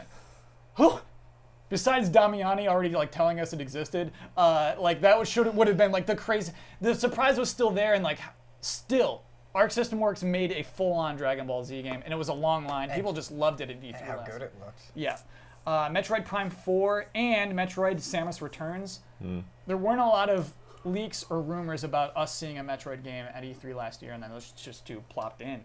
Shadow of the Colossus, Anthem, Metro Exodus, Monster Hunter World, and Beyond Good and Evil 2. Which game won? What was the best surprise? Dragon Ball? No. Mario and Rabbids. Probably Mario. No, I remember pushing for Mario and Rabbids and it didn't win. Didn't win. And I was salty. I believe Monster Hunter World won. No, we gave it to Metroid Prime 4 and Metroid Samus Returns. Okay. I don't like it. Revisionist history. I don't like it. I don't think we made the right call there. I still Yeah. think it should have been Rabbids. I kind of it wasn't. It's not about the spirit there of was E3. so much history going into it, and we had it wasn't a matter of what's it finally going to be. It was just how is it going to meet our crazy expectations. Man, I kind of think Dragon Ball FighterZ should have won. Yeah. Any of those. To me, Jones, just putting up a title saying Metroid Prime 4. We won't tell you who's developing this. Yeah. It's kind of well, then shove off. It's good job putting a title on the screen, and then nothing again for 12 more months.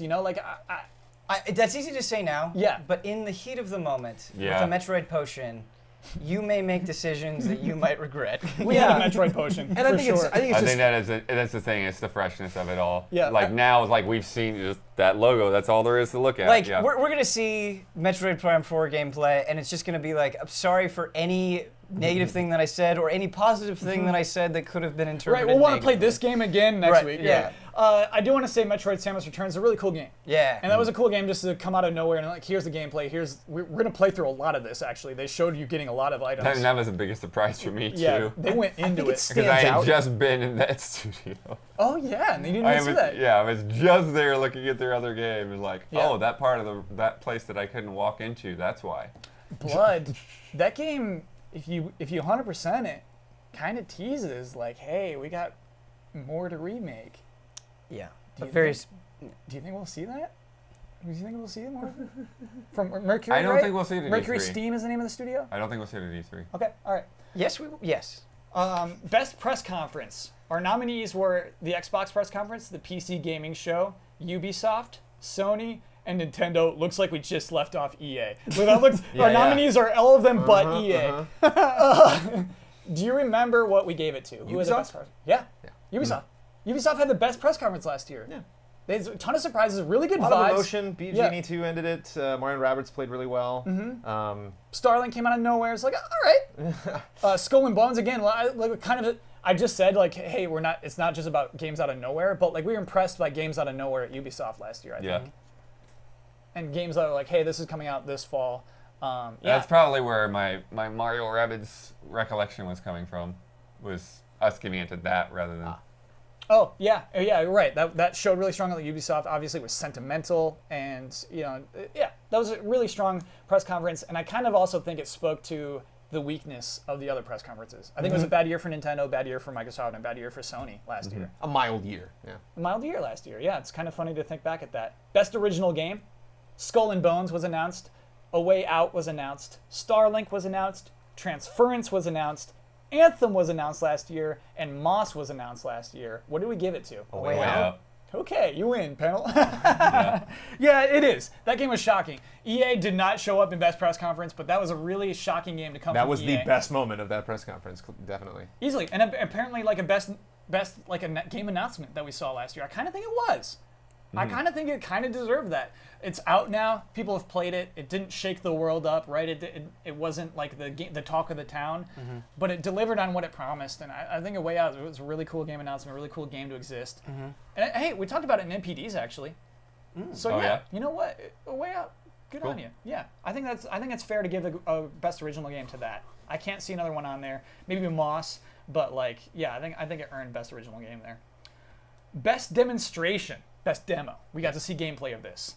Spider-Man was a nominee. Monster Hunter World, a nominee. Anthem. Xenoblade Chronicles 2. Anthem, really? Okay. Uncharted: The Lost Legacy, Days Gone, and Metroid: Samus Returns. That was a demo. I guess that was real. It just seems so hokey. Back to Anthem, sorry. That's why I was like, do we really Anthem? Sure. Yeah, it was a demo. That was a demo. Yeah, I think this might be where the Monster Hunter World came in. Yeah. Ben, what do you think? I want it to be that. It was that. Yeah, it was yeah, Monster yeah. Hunter World, yes. So I guess afterward they had a full-on demo of the game. Is that why it got nominated? Yeah, there was a theater demo that Huber and I saw that Got it. was Yeah. extremely good. And it was just the hunt, right? It was Yeah, like it was- starting off, yep. you don't know where that creature is. Right. Let's go find it. Let's go do it. Yep. Yeah.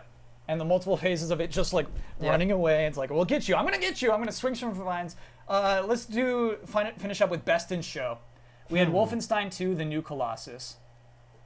What did it show last year? I guess Do they you had a remember demo, right? okay, so Wolfenstein 2, they had like kind of the opening where it was live action, and then they went into the trailer. Oh, yeah, they and had it like with a the commercial, trippiness. right? It was like a commercial. Yeah. Yeah. And they had a diner actually on the Not E3 live floor. action. That was really cool. Now I think about the Milkshakes, diner. yeah. Right. Milkshake. Man, that was sick. Dragon Ball Fighters, Super Mario Odyssey, Sea of Thieves, Mario and Rabbids Kingdom Battle, and Ni no Kuni 2 Revenant Kingdom. There's Mario. It was Odyssey, Mario. come on, It was man. definitely Mario. Running away with Not it. even Here. Just destroyed it. Not even a question there. Though it's interesting to see like those games that showed up. Ni no Kuni 2, it's interesting to see like that showed up and like wasn't at the end of the year our favorite, or today, I guess would say 12 months later, not our favorite game. Sea of Thieves, had a really good E3, but a year later, diminishing enthusiasm, I would call it. I think there are still a lot of people playing that game, but I don't think it met its expectations. Wolfenstein 2 is a really good game. I just don't think people are talking about it still this year. Like 12 months later, I mean. Well, Switch the version coming out soon? Switch version is coming out this month, and the soundtrack apparently is coming out. Even though you could already stream it online. That's not Buzz. Don't you tell me a soundtrack coming out is Buzz. I'm just a thing. You're saying. I I just know, got it's the email about yeah, it. it's just- it's happening. When we talked about Bethesda, I never really got to this point about it, is that it was so encouraging to me to see them dedicate themselves to these single-player games. They still do it. They still do Dishonored. They still do Wolfenstein. And then just still, like, they're not rewarded for it. And it bums me out so much. Wolfenstein 2 maybe made its money back, but it wasn't just a huge success, clearly. And, like, that kind of stuff, it just bums me out. And it bums me out, yeah, still, that, like, Wolfenstein 2, very good game, just not quite at that level where it's, like, that we still, like, cherish it a year later. Dragon Ball Fighters, I do cherish that game. It's so funny. Like I'm never gonna play more of it. It's just one of those games I own. I want to return it because the story mode makes me so mad. But it's just like the characters when they get new characters at DLC, it's so exciting. And it's just you want to like love that game. Yeah, and I would argue that since it came out, it's had an extremely healthy life in the competitive scene. It's gotten good support. They just added new characters as well. Like, Evo's gonna be nuts, man. Evo is going to be nuts. Yes. Yes. The next two characters are Vanilla Goku and Vanilla Vegeta. I don't know if that'll play well, but yeah, it's so exciting to just have more characters out of that game. I don't know. Jones, maybe we had to start Dragon Ball music there, but like, it's just the perfect game for Dragon Ball Z. Yeah, and Mario Rabbids, I think, was actually a pretty big hit. I think it came out, people love it. Sure. The DLC is still not out yet, Right. But soon we'll be able to play as Donkey Kong in that world. This month. Okay, I don't know if there's Damian. anything concrete to go by, but Fun game. We don't have time for another game. Okay, let's do a real quick one. This one's really quick. This is from William, and you know I like a current event question. Love and respect. With the Deep Down trademark being renewed once again, how confident is the panel with it showing up at E3? Zero not confidence. confident. I'll be the one then. Okay. It's showing up at E3. Good on you. Time and time again, I've brought up Deep Down on this podcast, this very podcast. Always get knocked down. It is not showing up again. I'm like, What if it's the VR title that they're? Oh, giving if it this- shows up this before week? E3, Yeah, and the yeah. listeners of this podcast are like, yeah, Kyle was right. Deep Down is here, baby. Like what a year for Capcom. You do Devil May Cry 5, Resident Evil 2 Remake, Mega Man 11, and then you're just like, here's Deep Down. Yeah, it's funny. I mean, so there's a couple of reasons to still believe in Deep Down. The trademark re-upping is like, you should never, getting trademarked is never usually an indicator. I mean, Let's Go Pikachu, Let's Go Eevee was like, oh, that was a domain. That was a domain. Trademarks get renewed all the time is what I mean. Especially if it's a game they already announced. Like, of course, they're going to try to renew it. It's just, I think Capcom wants in on games as a service, and Deep Down is that. They were a little ahead of it, right? They like said, hey, this is going to be an online-only game where like you go on adventures and things like that. There will be loot and things like that.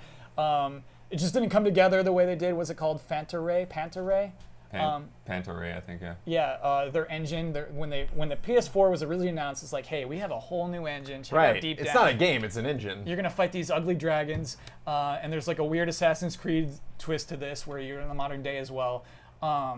I think it's still alive because Capcom wants it, games as a service game, and Devil May Cry 5 isn't. Monster Hunter World kind of is.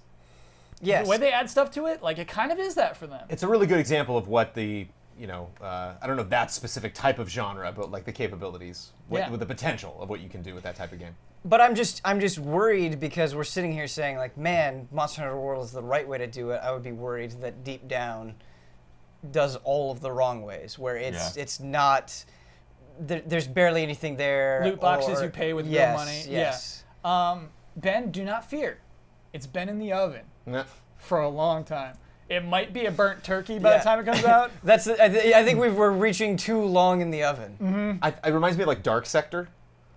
Dark Sector came out. It did. It finally was a game, but by the time it was just like, we don't even know. It's the kind guy's of got a fun. glaive now. We don't know what's going on. Now it's Warframe and it's doing bonkers, so. Wait, Dark Sector is Warframe? What are you talking about? It's the same guys. They basically, Warframe is basically the original, sort of the original concept. That's of super Dark. cool. I never made that connection in my brain. Nice. Yeah, good on them, as Jones would say. It's kind of fun to me. Maybe it was hard to explain to young people to have one of these legendary games that's just kind of whispered and joked about for a long time, like Agent last gen. Yeah. Right. You know, there were a lot of agents last gen. It wasn't just Agent. There were a lot of games that were just kind of like what you talked about with Nintendo Blood, where like these games that are brought up at E3, we see a big trailer from that E3, and then they just disappear.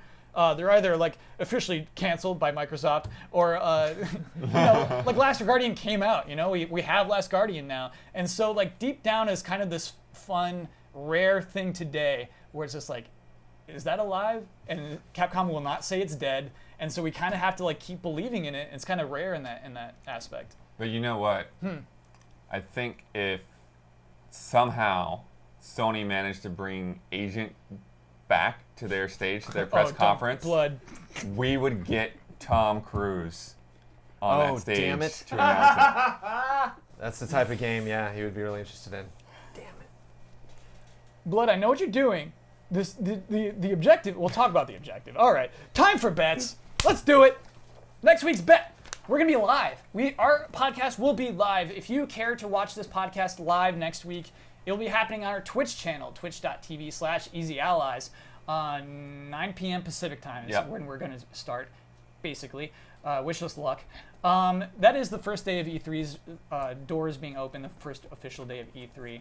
What we're going to do for our bet, we're going to IGN.com. we're going to look at that front page. Which game will be the highest in the top stories? And I'm only going to use the top 8. If none of us have a game that's in those top 8 stories, we all lose. We all lose. Yeah. Wow, that's a big other. Because basically it goes chronological order after that, Jones. And so I want to like left to right and then left to right. Which game is going to be the highest in that? What do you have? Super Smash Brothers. Yeah, good pick. Good one. Daniel Bloodworth. Last of Us Part 2. Oh, that's going to last a full day? Well, whole I mean- Nintendo news cycle, and then Last of Us Yeah, Part 2 but is they're still... going to have, either Impressions from yeah, the show. either Oh, their okay. own hands-on impressions, Oh, or sure. they'll have them on their stage Okay, that day. Dan. Death Stranding. Ah, I like how we all have different games. We don't. I have Smash Bros. Nah. Ian, what is your bet on this one? Mine is, I was going to say Anthem, and then I think Smash is good, but mine is Metroid 4. That is such an interesting pick, because if it is there... Right. If It it's will there at be. all, it's going to be boom. Yeah, I like that. Let me lock that in. It's an interesting bet, right? Like, you have to take the chance on that one. I like that. Last week's bet was about June 5th, a cool Tuesday, right? Onrush released today. Blaze Blue Cross Tag Battle released today. Oh, man, that's out today. Vampire released today. And least importantly, Shaq Fu, A Legend Reborn was released today. How many retweets would Shaquille O'Neal's most recent Shaq Fu related tweet have? That's right. Jones, you bet 8,000. Brad bet 25,000. I bet 11.3 thousand. Ian bet 96. Got it, Ian. Let me tell you a little bit about Shaquille O'Neal's Twitter account. Started in November 2008. He was on top of Twitter. He has 15.2 million followers. That's a lot of people. Yep. His tweet was, today, the big day has arrived. 3 exclamation points. Shaq Fu, A Legend Reborn, is available now on PS4, Xbox One, Nintendo Switch, and Steam. Step into my size 22s and play the legendary game, voiced by yours truly. And That's a then, good tweet. what's sorry? That's a good tweet. Yeah, and then he uploaded the trailer. And what's funny is if you just upload the trailer, for some reason it shows the file name and like where it was uploaded from. And so it says Shaq Fu release trailer.universal.esrb.mp4 shared from Dropbox right in the tweet.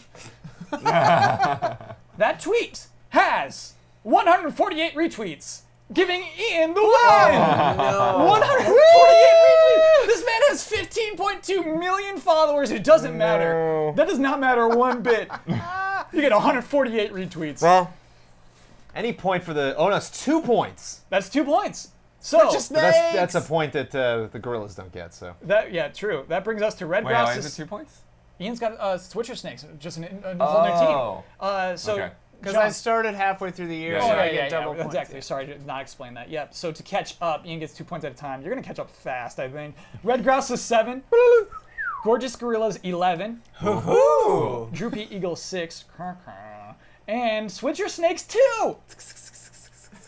Yes. What was the highest proud guess? of you, Ian. One Ian, that was a snake. good bet. I'm proud Thank of you. buddy. you. That The was highest awesome. guess was 25K from Brad. Ben, it is worth mentioning that we couldn't do any research. We couldn't go to Shaq's Twitter and Right, see yep, how many yep. followers he has and see what a typical retweet or a typical tweet gets. 148. Yeah, I mean, but still, Ian is one snake though. no, sorry. Like Red Grouse's, Jones wanted to establish that our teams, even though we have one person, are multiple.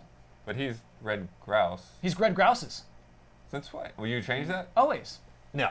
I got it backwards. Yeah. You want to be singular. Yeah. Oh, okay.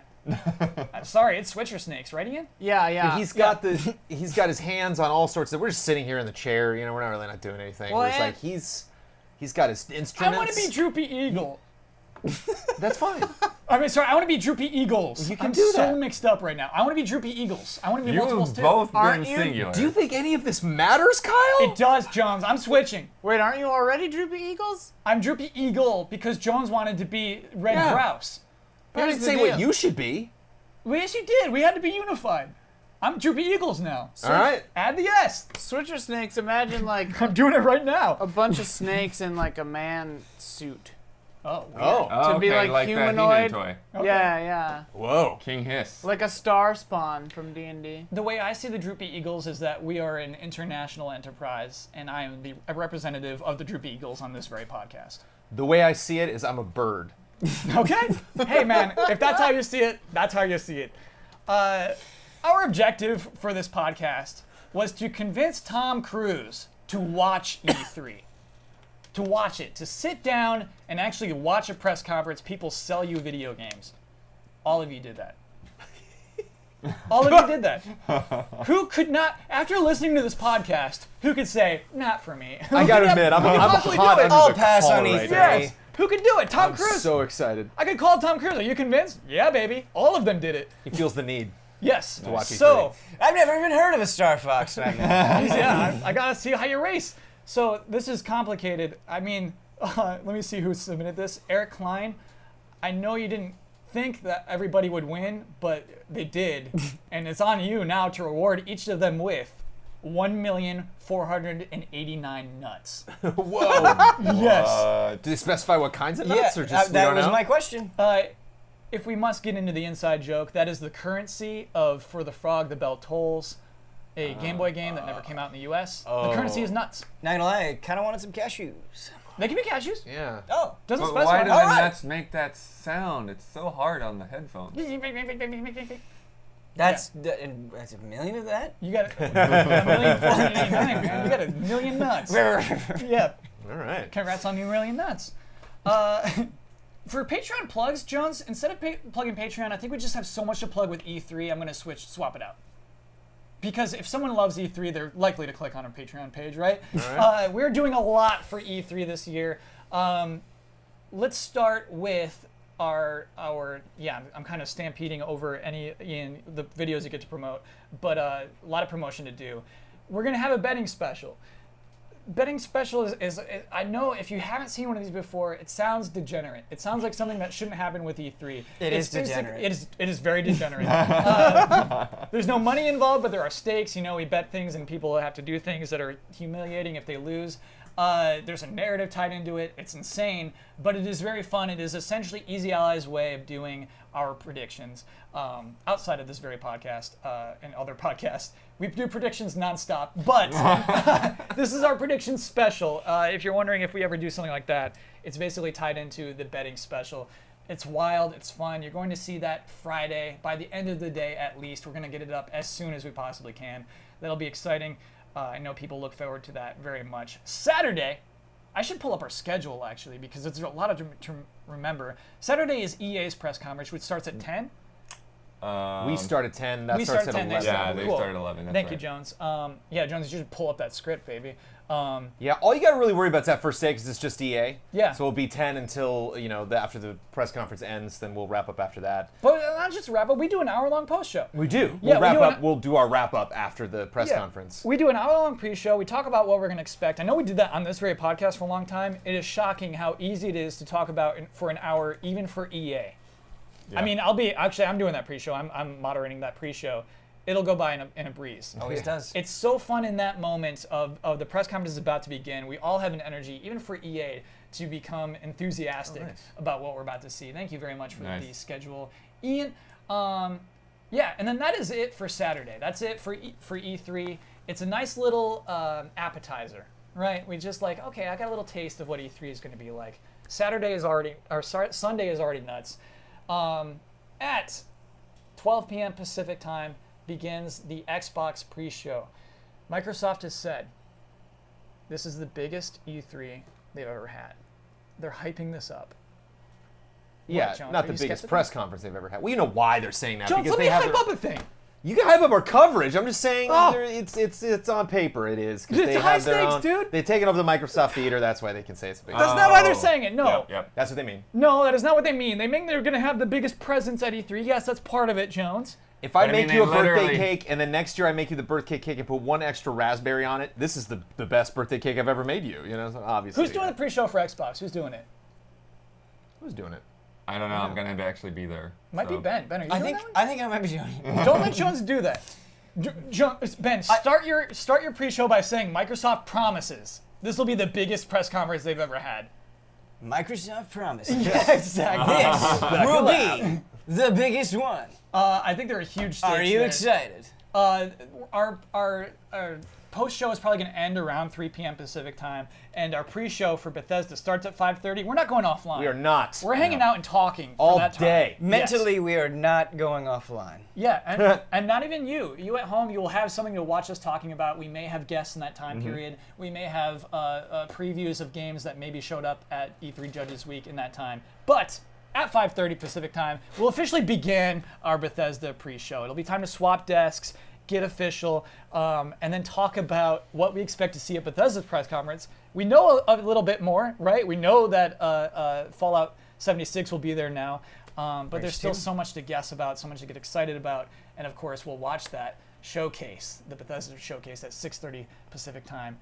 That's gonna be a big one. I don't know if this is a make or break. We will be in suits. You know, we'll be looking pretty good. If Yeah. that's something you care about, you know. We'll be wearing the suits. We'll be having If you want to update your phone backgrounds, I don't know. If you're a listener of this podcast, if you haven't seen us since E3 last year,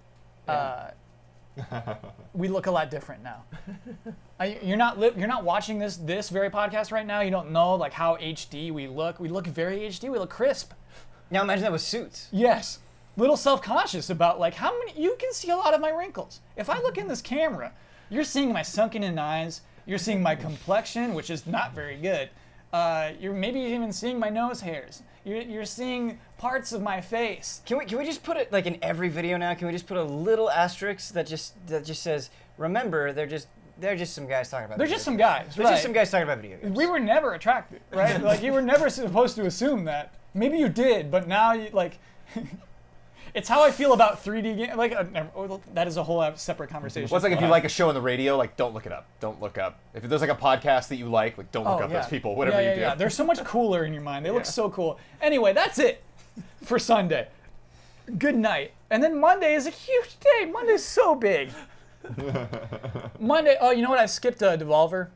We might, I guess because we're talking about our own coverage. Yeah, they stack, man. Yeah, we'll do it picture in picture, but really the way we want to do it is be able to talk about everything that happened at Bethesda's press conference. Yeah. It was awful last year that the Evil Within 2 was announced, and Huber had to wait for all of Devolver's little hijinks to end before we could discuss the Evil Within 2. Oh, that's hilarious. Yeah. So we're going to be able. That's the best. We're going to disseminate our knowledge of what just happened at Bethesda before we switch over to Devolver. Devolver does say though that this year they will have actual news. TM. Sure. Yeah. I believe it. I believe that they're going to have. Here's what they're gonna like. And it's gonna be like a little troll, right? Like here's like a cool little trailer for a game you want to see, and then they're just like, nope, this is all a joke. Okay, Monday, June 11th. I don't want to be bitter about Devolver. I think what they're doing is interesting. At 9 a.m., Square Enix is back, baby, and so that's our pre-show. What's sorry? Fantasy VII. Final Fantasy VII. Count it. Yeah. Write it down. Draft your tweet. Right. Final Fantasy VII looks amazing. Just clicked on. I mean, them save doing draft. a showcase, like there's so much stuff for them to put in there. Like, It's gonna be good. Hearts 3 release date. yeah, we're gonna see Kingdom Hearts. That Avengers game. That Avengers game is probably, I wouldn't say my most anticipated game, but my most curious announcement. Yeah. I'm dying to figure out what in the heck are they doing. That could go wrong a lot of ways. Yeah.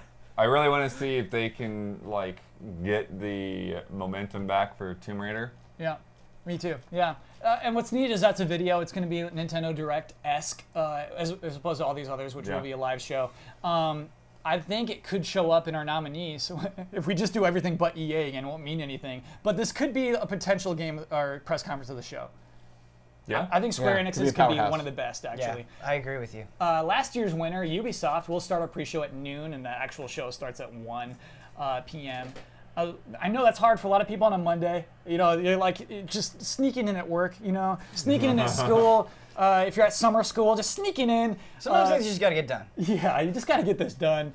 Some people just skip work. I get it. I absolutely get it. PC gaming show starts at our coverage of that starts at 3 p.m.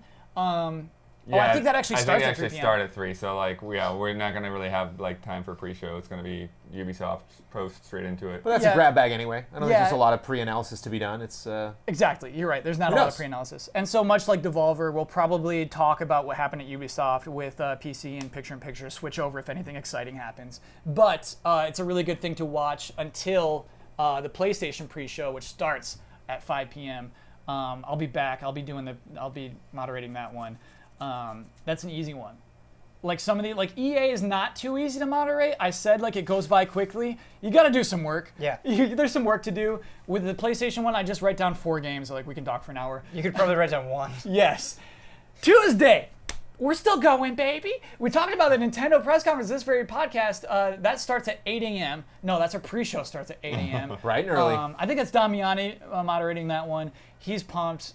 You know he'll draw from everything. Damiani always says that he like doesn't sleep, so you're gonna get like a Oh, sleepless. Oh, goodness.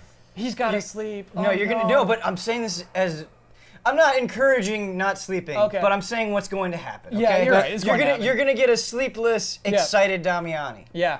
That's a magical thing. He's vulnerable. His shields are down. His shields are down. Yes. And yeah, Points are exposed. at 9 a.m., yeah, Nintendo Direct is going to blow us all away with that surprise I could not see coming. And so then we're all going to E3. We're all going to go to the show floor. We're going to check out Yep. games, everyone except for me. And we're going to see some really cool things. And then later that night at 8 p.m. Pacific time, we're going live. Yeah, because people will be like, why so late? Yep. E3 is later this year. Goes till 7 p.m. our time. Yeah, it doesn't close until 7, Yeah. which means we may not even start on time because of the time it's going to take to get from the convention center Yes. to parking to get back here. Back here in Burbank, like it's a long drive, and so yeah, like I can see that taking a while. And then we're gonna, as said earlier, we're gonna do an Easy Allies podcast live. We'll do Love and Respect. We'll do corrections. It'll be a full-on podcast, but I'm gonna try to make it short this year. Last year went off the rails. Last year was a mess. I know people loved it, but I'm not gonna let that happen again. I love that. Plus, I know, I know. Tuesday is stacked. Tuesday's stacked. The stuff we're seeing Tuesday, oh my god. Like, we're going to You're have be up people who late. have played these games, who have played Spider-Man, who have played Death Stranding, who have played Anthem, who have played just all these games that were like, what does this play like? We're We're going to play know. Anthem later in the week, just that way. Oh, nobody's playing Anthem until then? Not on Tuesday. Okay, Yeah. Anthem, not a day one game. Okay, okay. I mean, it's not just us. It's just a matter of like coordinating the I get Tetris it. pieces to get. We got priorities, I get this. We're going to be talking about Smash Bros. I know. I didn't have Yeah. even an opportunity to do Anthem on Tuesday. But Okay, yeah, cool. whatever. And then basically similar hands-on impressions will happen Wednesday and Thursday. Ben, on Thursday, you're doing your podcast live. Yes, Frame Trap. we'll be doing Frame Trap, and not only will we be doing Frame Trap, we'll be doing the Noodles and Broth. And if that doesn't make any sense to you, basically I will have very excited panelists not only bring to me the biggest games that they got really excited about and they loved, which will be their noodles, but they're also going to give me their broth. And so it's going to be a chance to really highlight and talk in great detail about some things that maybe aren't getting as much attention. It's my favorite part of Frame Trap the whole year, is the broth part specifically of Noodles and Broth. Yeah, Ben, I think it's cool. I think what's cool about what Easy Allies does E3 week is those hands-on impressions are so fun because we all care about these games so much. It is a lot of shared enthusiasm, and like that segment nails it, man. It's more than just watching the trailer and complaining about it. You know, it's more than just like that surface area, just like, did Xbox bring it this year? No, I don't think so. Moving on. It's not that. You know what I mean? It's like just talking about games. Well, and people yeah. have kind of weaponized it now, where they'll be like, got my broth, and I won't know what that means Yes. until they bring it, and they're like, I will now give you this gift, and I will give the world this gift. Yeah. And that's really exciting because they're so excited that they've put that designation on it. So. Yeah. That's a really, really fun podcast. And Really there's good way lore. on that. And there's lore. Yes, there is. Oh yeah, lore. to Noodles and Broth in particular. Yeah, Yes. Heavy lore. yes. The panelists should do their research, is all I'm saying. Yes. Devil noodles. Yes. And also that day, hey, I'll promote this too. We're on a promotion roll. This is the last thing I get to promote. The premiere of And For That Reason. Fans of the podcast may have seen an opening segment that took too long. We would joke about a game that doesn't exist for maybe too long at the top of a podcast. We spun it off into its own original series.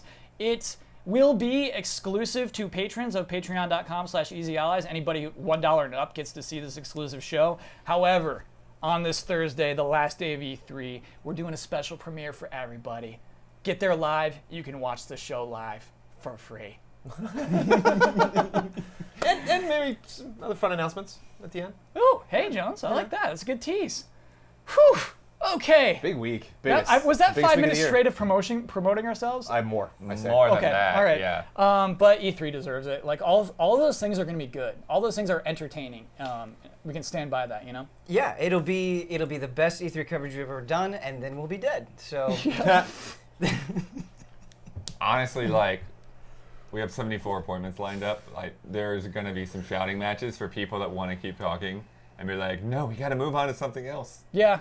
And that's 74 games we are scheduled to see. That doesn't even, count like, I'm running by that booth and checking that out, or like, oh, you said that was good. Okay, I'll have time tomorrow. That's where I'll run Noodles over and Broth check it comes out. from. Yeah, those things Yeah. are just like, ooh. That's what I love at E3. Yeah. You can just walk by. PSX like this is the same thing. Just any convention really. You can just walk by a game and it's like, oh, that looks amazing. Huber playing Yakuza 0, wasn't that one time where you saw like nobody Oh. play at the station? It's Yeah. like, that was probably one of my favorite Huber stories. Oh, it's a good it one. was it was a legendary. Yes. Yes. Yeah, it's legendary. Ian, Ah. as we wrap up the podcast, I have to inform you that you won. It was a while ago. Remember when you won before? Yeah, I forgot. That was really I forgot great. about that. Ian, you get the right and responsibility to share a Twitter handle with the world. You get to promote any Easy Eyes video you would like to promote. Please, not one I just did. You get the final word on anything you've disagreed with or want to reiterate or just popped into your head. And you get to sign off with your trademark sign off. Take it away.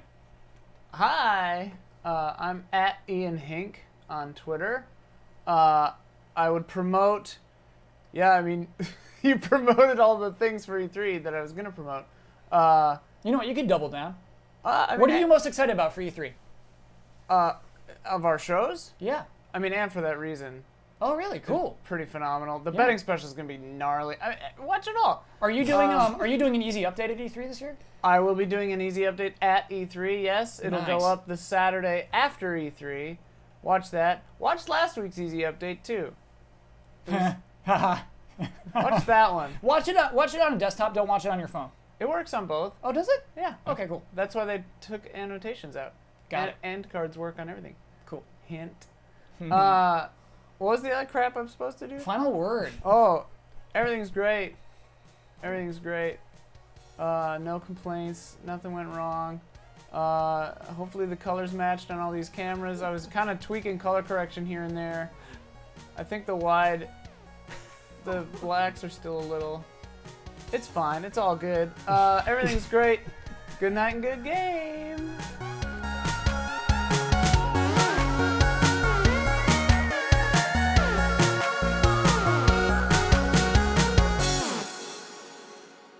I am enjoying these microtransactions.